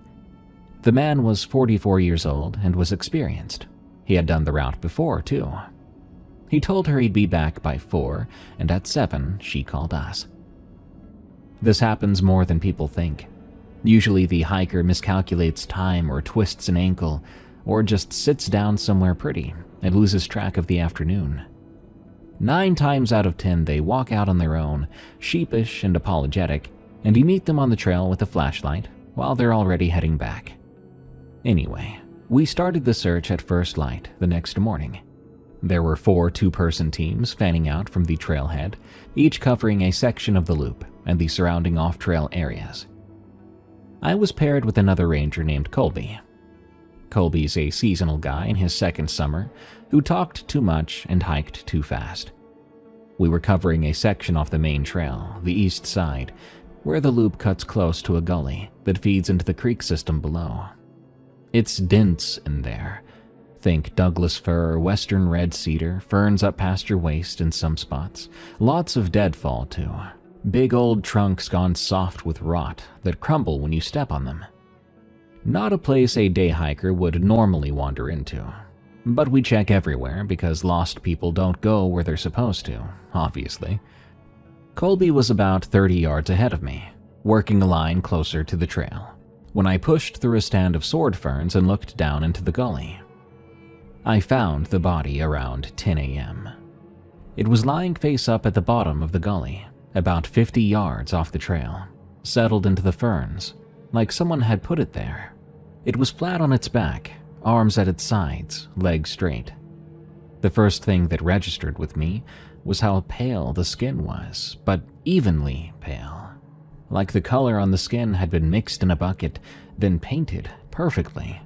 There was no mottling or lividity, no discoloration or bruises. But then I saw the face. The mouth was open, real wide, far wider than normal, living or dead. I checked later and the joint was intact, no dislocation or displacement. The mouth was just stretched open, like the muscles that should have held it shut had simply stopped existing. The lips were pulled back from the gums, and the teeth were gone, most of them. They were scattered on the ground around the head, in the ferns and the dirt, like someone had dropped a handful of chiclets into the grass. I could see them, small and white, on the brown mulch. Some of them still had the roots attached, long, pale, tapered roots, intact and whole.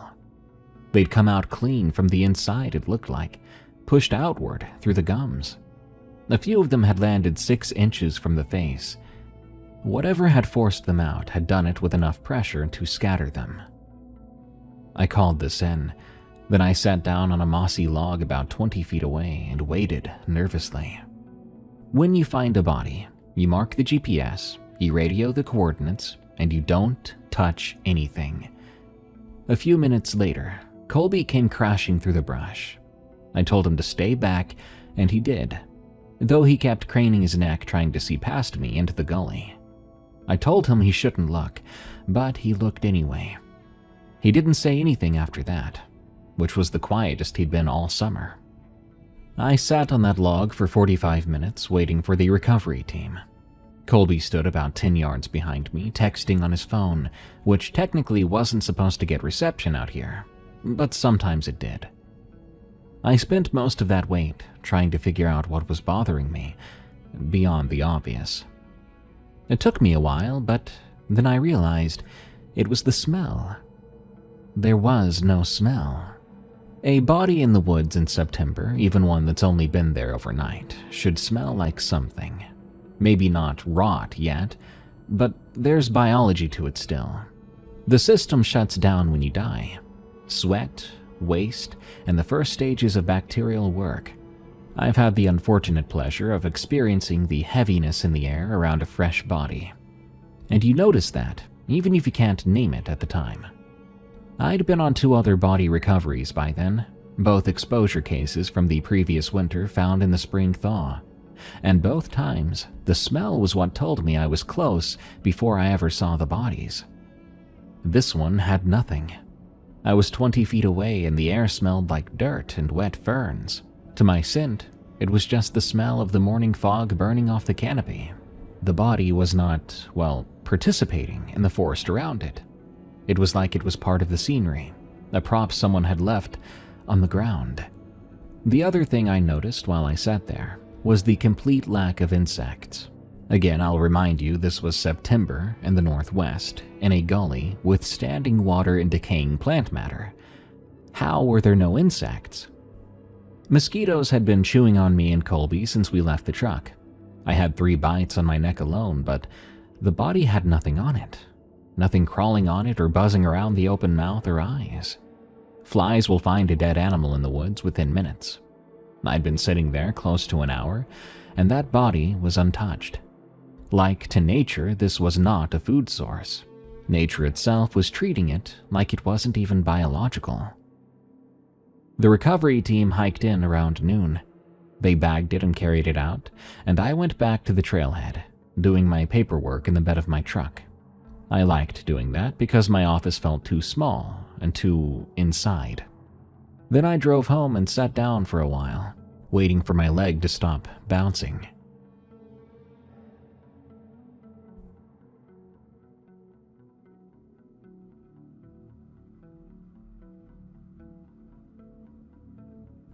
Here's the catch. That body did not match the missing hiker. Different build. The hiker was 6'1", broad-shouldered, a weekend weightlifter according to his wife. The body was slight, 5'8" at most with a narrow frame. Completely different estimated age, maybe late 20s against the hiker's 44. They had different hair colors too. When the dental records came back, what was left to compare anyway, they didn't even match anyone in any database. Same thing with the fingerprint match. No missing persons report anywhere in the state fit the description. The medical examiner's report said cause of death was undetermined. They could find no trauma, no toxicology, no disease, no signs of exposure, no evidence of animal predation. The notes mentioned the jaw and the teeth but framed it as anomalous post-mortem changes of unknown etiology.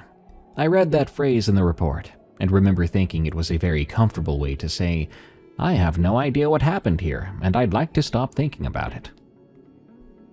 There was one other thing in the ME's notes that I didn't understand until later. Under internal examination, a single line was there. Absence of expected organ weight. Thoracic and abdominal cavities presented without significant visceral mass. Noted for further review. Even after reading it 3 times, it still didn't click. I mean, I'm not a medical professional, so I wasn't sure what I was expecting. I didn't know what without significant visceral mass meant in practice. It would be years before I understood what that examiner was saying. That, in the most cautious language possible, they were saying the body was mostly empty. That further review part never even happened, as far as I know. The case stayed open, nobody closed it, and nobody pursued it. It just stopped moving. The missing hiker, the 44-year-old husband, he was never found. His wife called the station every week for 2 months straight, then every other week, then once a month, then she stopped.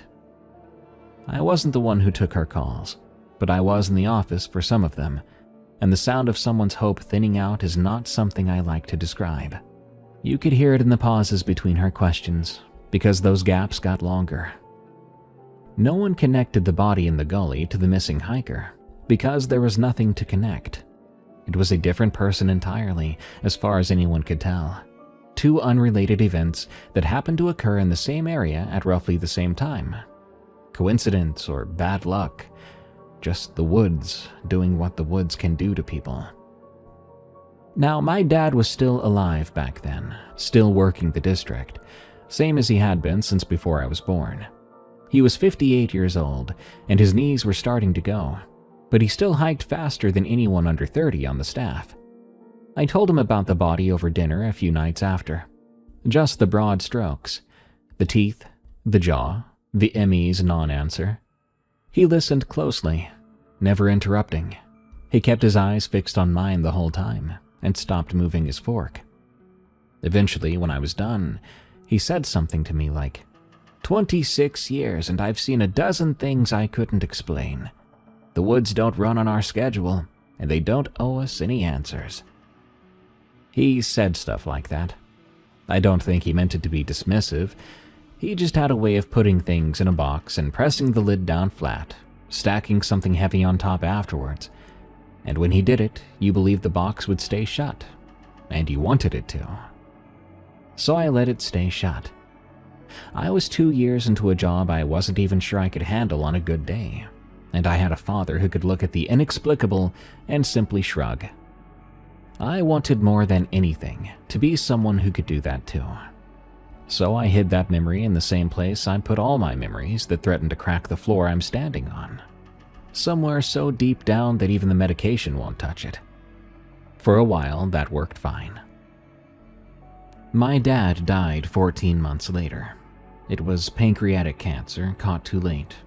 Apparently, pancreatic cancer is quite sneaky like that. He went from diagnosis to gone in about 11 weeks. I'm not going to write too much about this. After all, it's not what the post is about. Because I still can't do it without my hands starting up again. I'll say this, he didn't complain, and he wasn't scared. On the last day he was conscious, he asked me how the trail conditions were looking for spring. That's just my dad. He died and I stayed in the district, and I kept doing the job. It kept me distracted. People told me he would be proud of me for keeping the job. Maybe. I think he'd be more confused than proud, honestly. He knew I was scared of everything. He just had the grace to never say it out loud. The next few years were quiet. I did my routes, took my meds. I got to know the other rangers who cycled in and out. Some of them were good, but some of them were just passing through on the way to get better posting. I found a rhythm that worked, as long as nothing disrupted it. Which is another way of saying I built a life out of holding very still, hoping nothing noticed me. That body in the gully I found, sat in my mental box, and the lid still held. But I did think about it sometimes, late at night when the cabin settled, those moments when your brain decides sleep just isn't happening. But thinking about something and doing something about it are very different activities, and I've always been better at the first one. 4 years went by. Then they found the second one. Before I go on, let me talk about Philip and Richard. Philip Herrera started the same year my dad died. He was 24 at the time, fresh out of a forestry program. He could sit next to you at lunch for half an hour without saying a word, and you'd somehow enjoy the company. But he wasn't exactly shy. He just didn't start conversations. But if you initiated one with him, he'd ride it wherever you wanted to go, and he would remember the details weeks later. He once asked me a follow-up question about something I'd mentioned in passing about my truck's transmission 3 months after I said it. The thing about Philip was the horror stuff. He was into it. Some dudes like fly fishing, hunting, but Philip liked scary stuff. Creepypasta, folklore, paranormal podcasts, VHS-era slasher films, the whole shebang. He had a bookshelf in his cabin that was half field guides, and the rest was paperback horror anthologies with cracked spines. When he first started, whenever he would meet a ranger in the district for the first time, he would ask them what the strangest thing they'd ever experienced on the job was, the only time he really initiated conversations. Most folks gave him nothing. It was stuff like weird noises or a tree that fell awkward, or the rudest hiker you've ever heard. He wrote all of it down in a little notebook. I was no exception. He asked me too. I had told him about the time I found a boot on the trail with no foot in it, and no owner anywhere nearby. I didn't tell him about the body in the gully though. Not sure why. Maybe because the boot story fit neatly in Philip's notebook, and the body could stay in the box. Then there's Richard K. He had been in the district for about 3 years by the time the second body turned up. He was 33, had previously did something with insurance in Portland, that he never talked about, and I always assumed that meant he didn't like it. He transferred to NPS through some career change program, and took to it immediately. Richard was the guy who packed an extra Cliff Bar in case you forgot yours. He'd give you his rain shell if yours was in the truck. He named the chipmunks around the station and got genuinely upset whenever one of them stopped showing up. He was very soft-hearted, almost to a fault, but it was so genuine that it never really got there. The man cared about things openly and without embarrassment, and being around him made you think, dang, I wish I was like that. The three of us weren't best friends, we were co-workers who liked each other, which I think is its own rare and specific thing. We would eat lunch together when our schedules overlapped, and we would carpool to the grocery run in town sometimes. One time, Richard lent me a book once, and he never asked for it back. Philip and I watched a Mariners game at his cabin one night, but neither of us said much.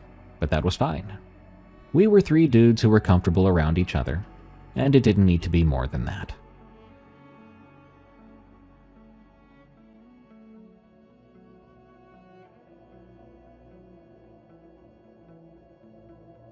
It was my 6th year in late October. A couple in their 30s had reserved a backcountry campsite on the North Fork Trail, a 2-night permit. When they didn't check out on their scheduled date, and their car was still in the lot the following morning, a search was initiated. Their campsite was found and intact. The tent was still staked, and there were sleeping bags inside, a cook kit hanging from the bear wire.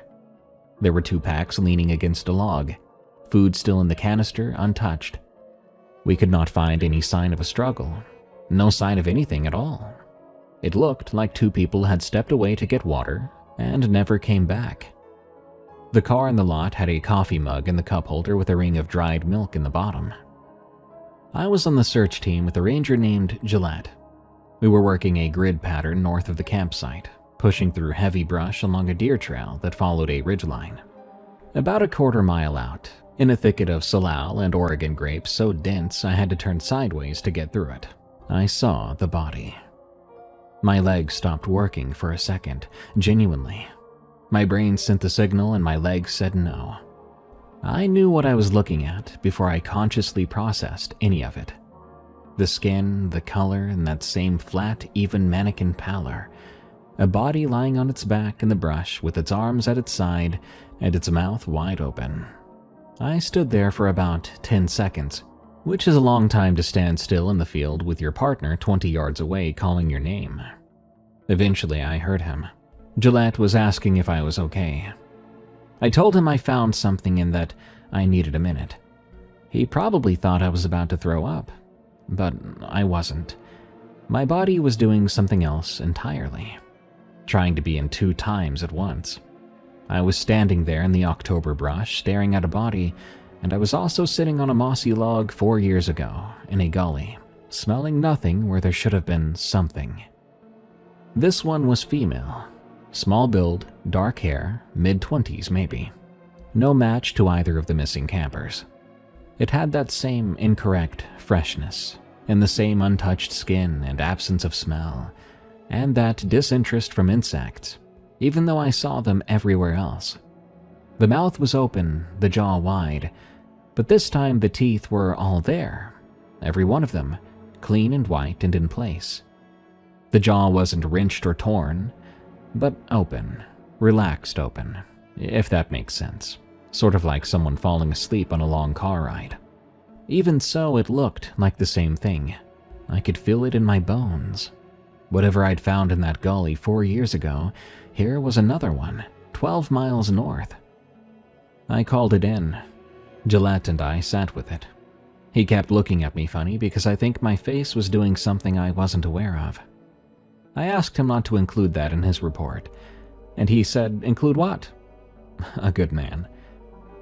The ME's report came back 10 days later. I requested a copy, which I had to justify to my supervisor, a woman named Chloe, who was efficient and disinterested in anything that created extra paperwork. But I explained that I'd found a similar body years ago, and I wanted to compare notes. She gave me a look that lasted about 2 seconds too long, but then approved the request. Here are the notes. Cause of death undetermined. No trauma, no toxicology. Internal examination noted the same thing as the first. Reduced organ mass. The body was lighter than it should have been for its size. And this time the examiner added something new. Lacerations in the esophagus and upper trachea.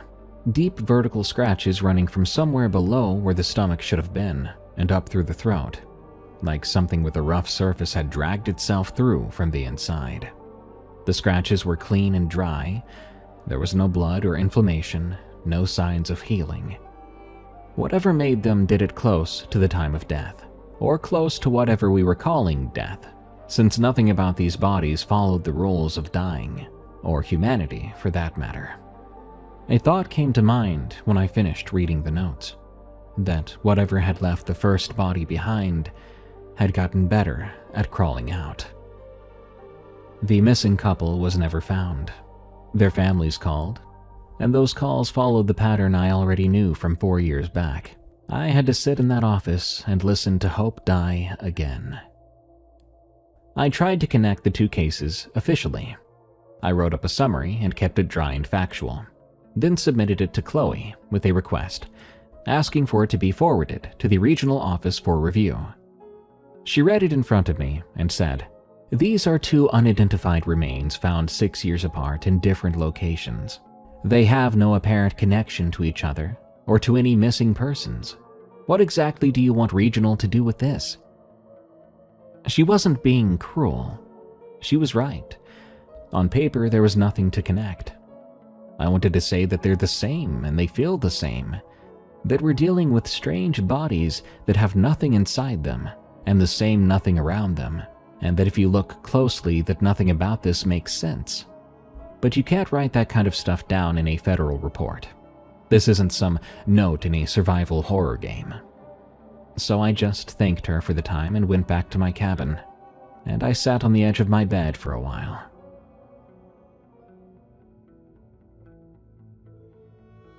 Three months later in January, Philip, Richard, and I pulled a 2-night backcountry assignment, a trail survey after a series of late fall storms. We had to check for washouts, downed trees blocking access, structural damage to the footbridges on the upper loop. It was a long enough route that camping made more sense than trying to rush it in a day. I almost asked to swap off the assignment. I'd been sleeping badly since October, worse than my usual bad, and the thought of 2 nights out there put a knot in my chest, which I couldn't have explained to anyone without sounding like I was going mad.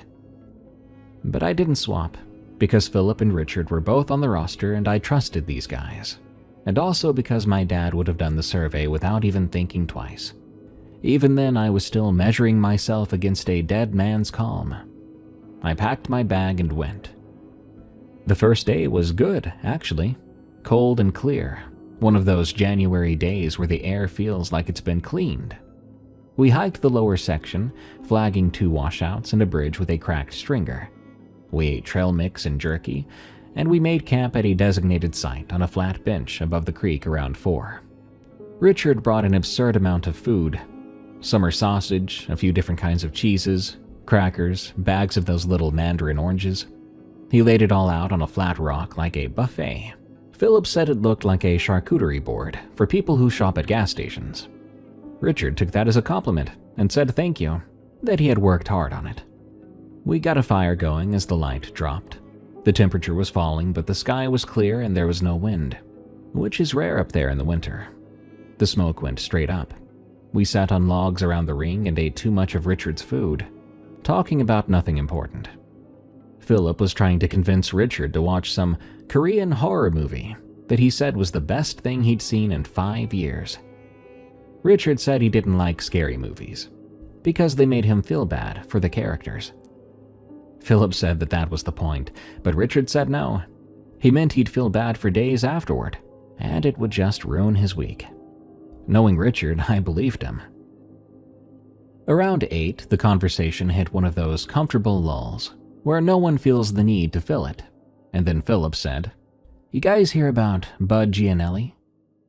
Richard shook his head. I hadn't either. Philip poked at the fire with a stick and settled back. "He was here before either of you. Retired maybe a year before you started, he said, nodding towards me. A quiet guy, apparently. The old-timers said he almost never talked about himself. But there was this one thing he told a couple people, and it made the rounds. Of course you know what it is, huh? Richard said. Of course I do. Philip snapped the stick in half and tossed the short end into the coals. So, Bud's doing a solo patrol in the upper North Fork. Late summer, maybe 05 or 06. Long day, nothing happening. He's heading back down and he comes around a switchback. And there's a guy on the trail about 50 feet ahead, just standing there. Bud calls out. The guy turns around and waits for him. Okay, Richard said. They walk together for about a mile. Bud tries to make conversation. The guy answers, but barely. Just short replies. He doesn't volunteer anything. Bud figures he's just tired. Maybe he's one of those hikers who doesn't want to chat. No big deal. So they're walking, and at some point Bud stops to fix his boot. The laces came loose or whatever. He looks down for maybe 15 seconds. Philip paused. He looks back up. The guy is gone. Richard waited. Gone where? That's the thing. The trail was straight for 100 yards in both directions. No side trails, steep hillside on one side and a drop-off on the other. There was nowhere to go. The guy was just gone. He could have ducked into the trees to piss, Richard said. On a steep hillside with no shoulder? In 15 seconds, without making a sound? Without Bud hearing a single footstep? Philip shrugged. Sure, maybe. Richard looked into the fire. Okay then, that's weird. It gets weirder. Bud told a couple guys about it over beers. They asked him what the man looked like, and he couldn't say. He'd start to describe the face and just trail off, like the memory wouldn't stay in his hands. After a few weeks, he could barely remember the encounter at all, just that it happened and that it bothered him. What do you mean he couldn't remember? I mean the details wouldn't stick. He knew there was a man, he knew they walked together, but the specifics kept sliding away. The face, the clothes, the voice, all of it just sort of dissolved. Nobody said anything for a few seconds. The fire popped and sent a thread of sparks up into the dark. That's freaking creepy, Phil, Richard said. Philip grinned. I laughed, but I was thinking about the trail Bud had been on when it happened. Upper North Fork. The second body had been found about 2 miles from that section. I didn't say that. I sat with it and let the conversation move on.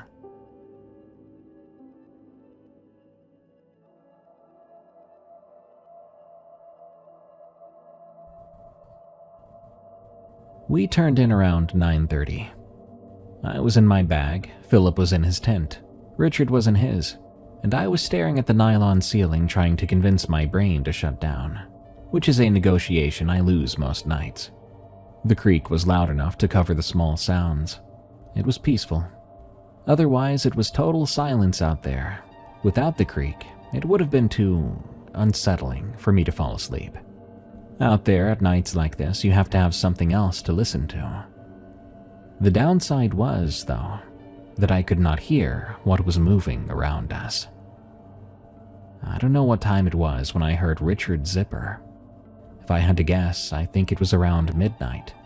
I heard him get out of his tent, footsteps on frozen ground, and I assumed he was going to take a piss. I almost went back to the half-asleep I'd been managing. Then I heard him say something. Not to me, but outward, toward the tree line. It sounded casual and friendly, like someone had wandered into the camp. Hey, you okay out there? You need some help? I was out of my bag quick. I unzipped my tent and the cold hit me, and I saw Richard standing about 20 feet from the fire ring. He was facing the trees to the north. He was looking at someone. I could see the shape of a person standing just past where the ember light gave out. They were about 40 yards from camp in the trees, standing upright, and still. I could tell they were facing us, but I could not see the face. I couldn't see much detail at all.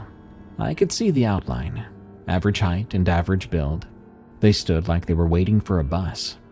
There was nothing overtly wrong with what we were looking at, and yet my whole body went cold anyway.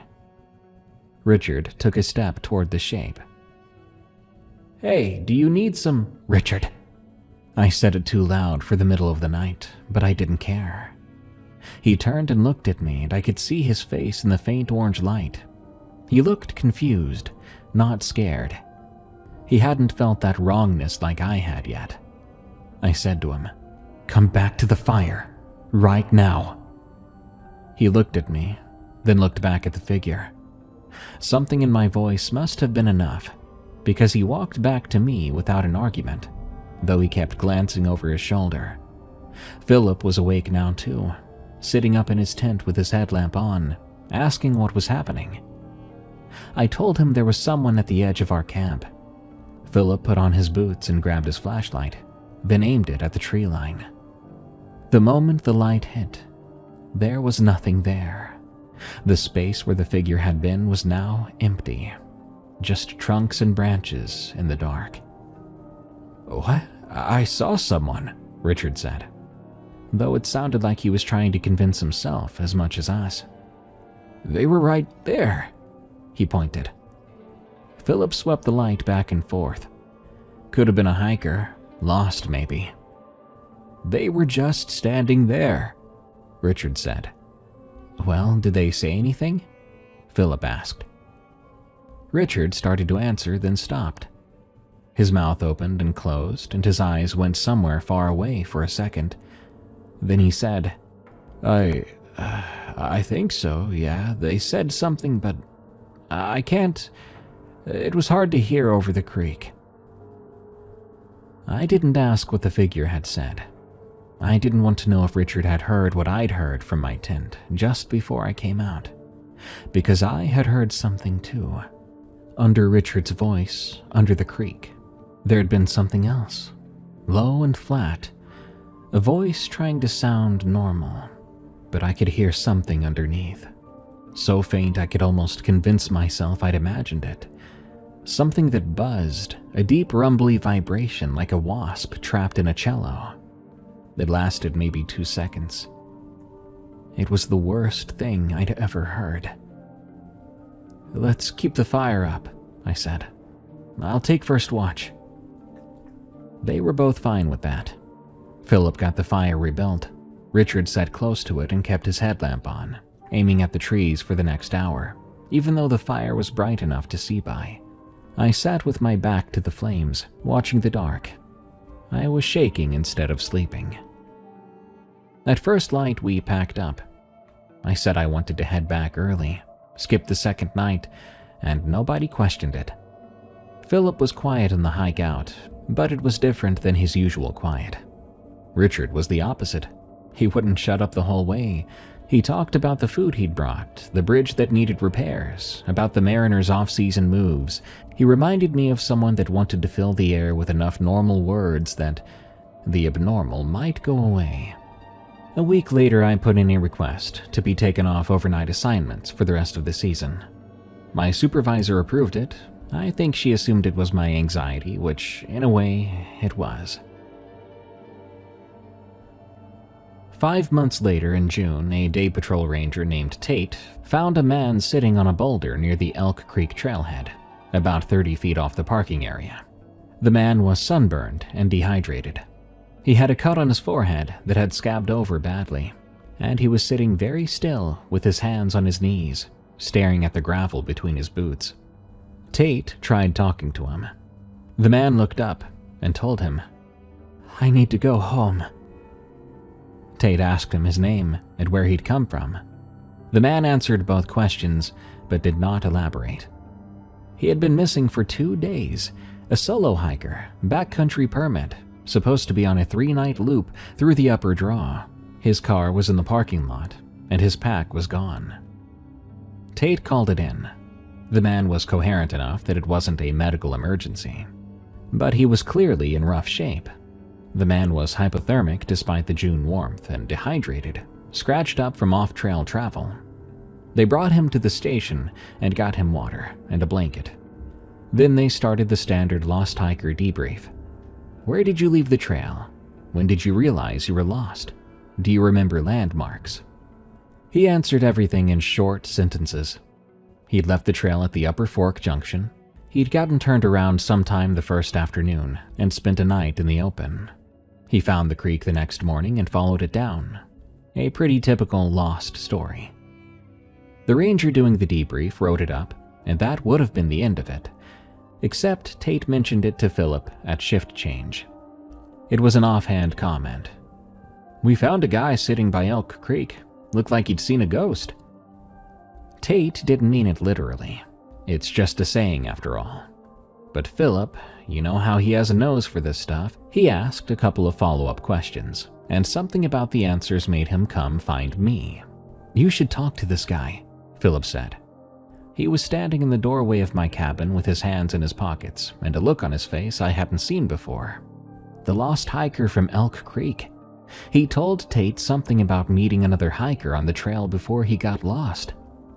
Tate didn't push him on it, because the guy was pretty shut down by then, but the way he said it. I don't know, man. I think you should go talk to him. Philip didn't say why he thought I specifically should be the one to do it. He didn't reference the camping trip or that figure in the trees. We never really talked about that night much anyway. And yet he came to me, and I think that tells you something about what Philip knew without knowing it.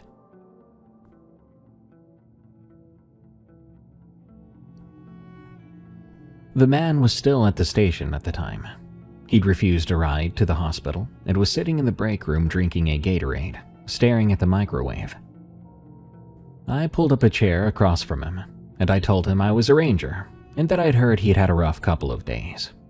I said I just wanted to make sure we had the full picture. I asked if he could tell me what happened from the beginning. He didn't even look at me right away. He was tugging at the label on the Gatorade bottle, nervously. Eventually he said, I met someone on the trail. I waited. His story came out slowly. He was on the Upper Fork about 4 miles in, moving slowly because his pack was heavy and the trail grade was steep. He came around a bend, and there was a man on the trail ahead of him, about 60 feet out, walking the same direction. He said the man had an average height and build. He wore a green jacket and jeans and had a pack on. The man heard him coming and turned around, waiting for him to catch up. He gave a little wave, too. Our survivor here waved back. They fell into step together. The man seemed normal at first and friendly. He said hello, said something about the weather, the standard trail small talk. The survivor asked where he was heading. The man gave an answer. The survivor told me he couldn't remember what the answer was. They walked together for maybe a quarter mile. The survivor did most of the talking. He told me he was a talker on the trail, liked to have company, and the other guy seemed to like having company. After a few minutes, he started to notice things, though. The man had a flat, level voice. Every word came out around the same pitch and the same volume, like the worst actor reading off a card. The survivor figured maybe the guy was just tired, maybe shy or not a native speaker. Then he described something that made my heart skip a couple beats. He said that there was something underneath the man's voice, a low hum or vibration, like the sound you hear when you're near a power transformer, a deep electrical buzz you can feel in your back teeth, except it was coming from the man's chest or throat. He only noticed it during pauses in conversation when the man was not speaking, and even then it was faint. He told himself he was imagining it. But then, the eyes. The survivor tried to make eye contact, but couldn't. The man would turn his face toward him when he talked. The orientation was right. The head was aimed at his. The face was aimed at him. But the eyes were off. They'd be pointed at a spot just to the left of the survivor's face, or just above his forehead. When the survivor shifted, leaned a little or turned his head, the man's eyes did not track. They would adjust, but always to a different, wrong spot. It was like they were approximating where to look without understanding the concept. I remember the way he described it, like trying to make eye contact with a painting, and I liked that, though it was extremely creepy. Probably why I remember it after all this time. Said everything's facing you, but nothing's looking at you. The survivor stopped on the trail and told the man he needed to check his map. The man stopped too. This was the part where the survivor put the Gatorade bottle down and his hands went flat on the table. The man just stood there. He didn't take off his pack and he didn't sit down. He didn't drink any water. He just stopped moving and stood there on the trail facing the survivor, arms at his sides. He could have been a mannequin in a store window like that, completely lacking shifting weight or fidgeting. People don't stand perfectly still like that. People are always doing something. This man had stopped, and the stopping was complete. Like pausing a video, nothing like stopping mid-hike. The survivor said he stood there pretending to look at his map for about 30 seconds, and in that time, the man did not move once, did not blink, he did not breathe, or at least didn't see him breathing. But that buzz, it was still there, louder in that silence. He folded his map and put it back in his pocket. He told the man he had just realized he needed to double back because he had missed a junction. The man didn't respond right away, but soon he said, "Okay." Same flat tone. The survivor turned and started to walk back up the trail. He told me the worst part of the entire experience was the 15 seconds after he turned his back, because he didn't hear footsteps behind him. He didn't hear anything. He wanted so badly to run, but he kept his composure and walked briskly, without looking back. He left the trail at the first game path he found and pushed into the brush and kept going. That's when he got completely and hopelessly lost. He spent the night under a Douglas fir with no shelter and no fire. He barely slept. Twice during the night, he swears he heard someone call his name from the trees. Clear, calm, his first name, spoken in that level tone from before. He told me he had never given the man his name. He said he was sure about it, would swear his life on that fact. I talk too much on the trail. I know that. I told the man where I was from. I told him about my dog. I told him about the drive up. But I'm telling you, I never gave him my name. I know I didn't. Because right before I got off the trail, I was thinking, why did he never ask? Most people ask. I then asked if the other hiker followed him off the trail. He said he didn't think so. He never saw the man again after he turned his back, but both times his name was called, it came from a different direction. The first call was uphill to the east. The second was downhill to the west. Both calls sounded the same distance away. I didn't say anything after he finished. I was kind of turning it over in my head. He kept peeling at the Gatorade label again. He'd gotten most of it off by now, and was now working at the adhesive residue with his thumbnail, scraping it into little gray rolls on the table. I watched him do it, and I didn't trust myself to speak yet. I took a few deep breaths. Then I asked him one more question. I asked if the man's eyes had ever looked directly at him, even once, even for just a split second. He thought about his answer for a very long time before he gave it. But finally he said, No, I don't think he ever did.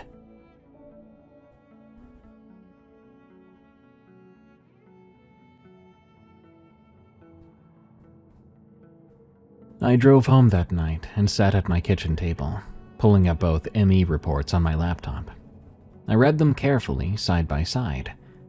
The first body. The teeth were pushed out, jaw forced open, mostly empty inside. The second body, the jaw was open, teeth intact, throat scratched from the inside, also mostly empty inside. And now we had a living witness who had walked beside something that couldn't make eye contact, could not modulate its voice, which stood like nothing on earth stands when it wasn't moving.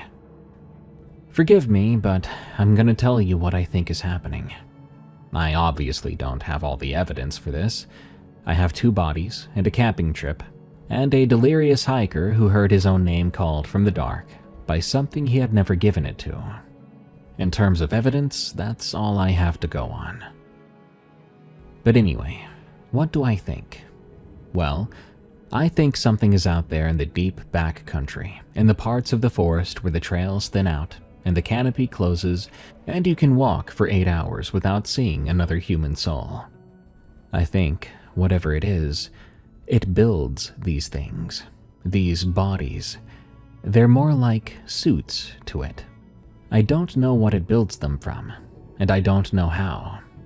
I think it wears them and walks out there to where people are, and it tries its best to look like one of us. And I think it's been doing this for a long time. The first suit was crude. It climbed out and broke the teeth on its way through, leaving the jaw wrenched open, and it didn't care. But the second one was better, cleaner. The teeth stayed put. The exit was more controlled. The only sign that anything had passed through was the scratching inside the throat, and you would need an autopsy to find that. Because of all of this, I think about what the third one might look like, whether there will be anything left to find at all, or whether it'll just stand up and walk to a trailhead, get in a car, and drive somewhere, sitting down at a kitchen table across from someone who has been waiting for it to come home. I'm reminded of that Bud Gianelli story, about him walking a mile beside a man whose face he couldn't remember a week later. I wonder if Bud noticed the eyes or the voice, and just filed it away as something the woods didn't owe him an explanation for. Maybe Bud was lucky. Or maybe he just wasn't what it was looking for that day. Frequently I think about what Richard, Philip, and I saw in the tree line that night. There was no mistaking that there was someone out there. But was it really someone that needed help? Or was it something else? I'm terrified to think about what would have happened if none of us had woke up. Or if I had never stopped Richard from walking towards it. By morning, would there have been one more empty suit in the brush? One of our tents now permanently empty? Before I leave you, I want to say that if you hike alone in the backcountry, I'm not going to tell you to just stop doing it. People have been walking in these woods for thousands of years, and most people walk back out just fine. What I am trying to say is, if you meet someone else on the trail, and something feels very wrong, if the voice doesn't sit right with you, or the eyes never quite meet yours, trust that feeling. Those feelings exist in you for a reason. Being rude is much better than going missing forever. Turn around, walk away, and don't look back.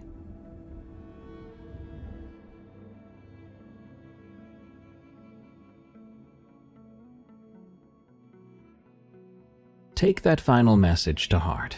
The next time you run into someone on a hiking trail or on the side of the road, and they act just a little weird, you might be dealing with something rather than someone. And that something might lead you into the woods to never be found. Good night. Thank you so much for tuning in to this episode of Unexplained Encounters. I've been your host, Darkness Prevails. Help us out by leaving a follow and review of Unexplained Encounters on Spotify and Apple Podcasts or your favorite podcast app. You can even find more of my scary narrations on my other podcast, Tales from the Break Room, which is also on Spotify and Apple Podcasts. If you have a scary story of the unknown, send it to me at darkstories.org. Till next time, everyone, stay safe out there and stay creepy, because this world is a strange one.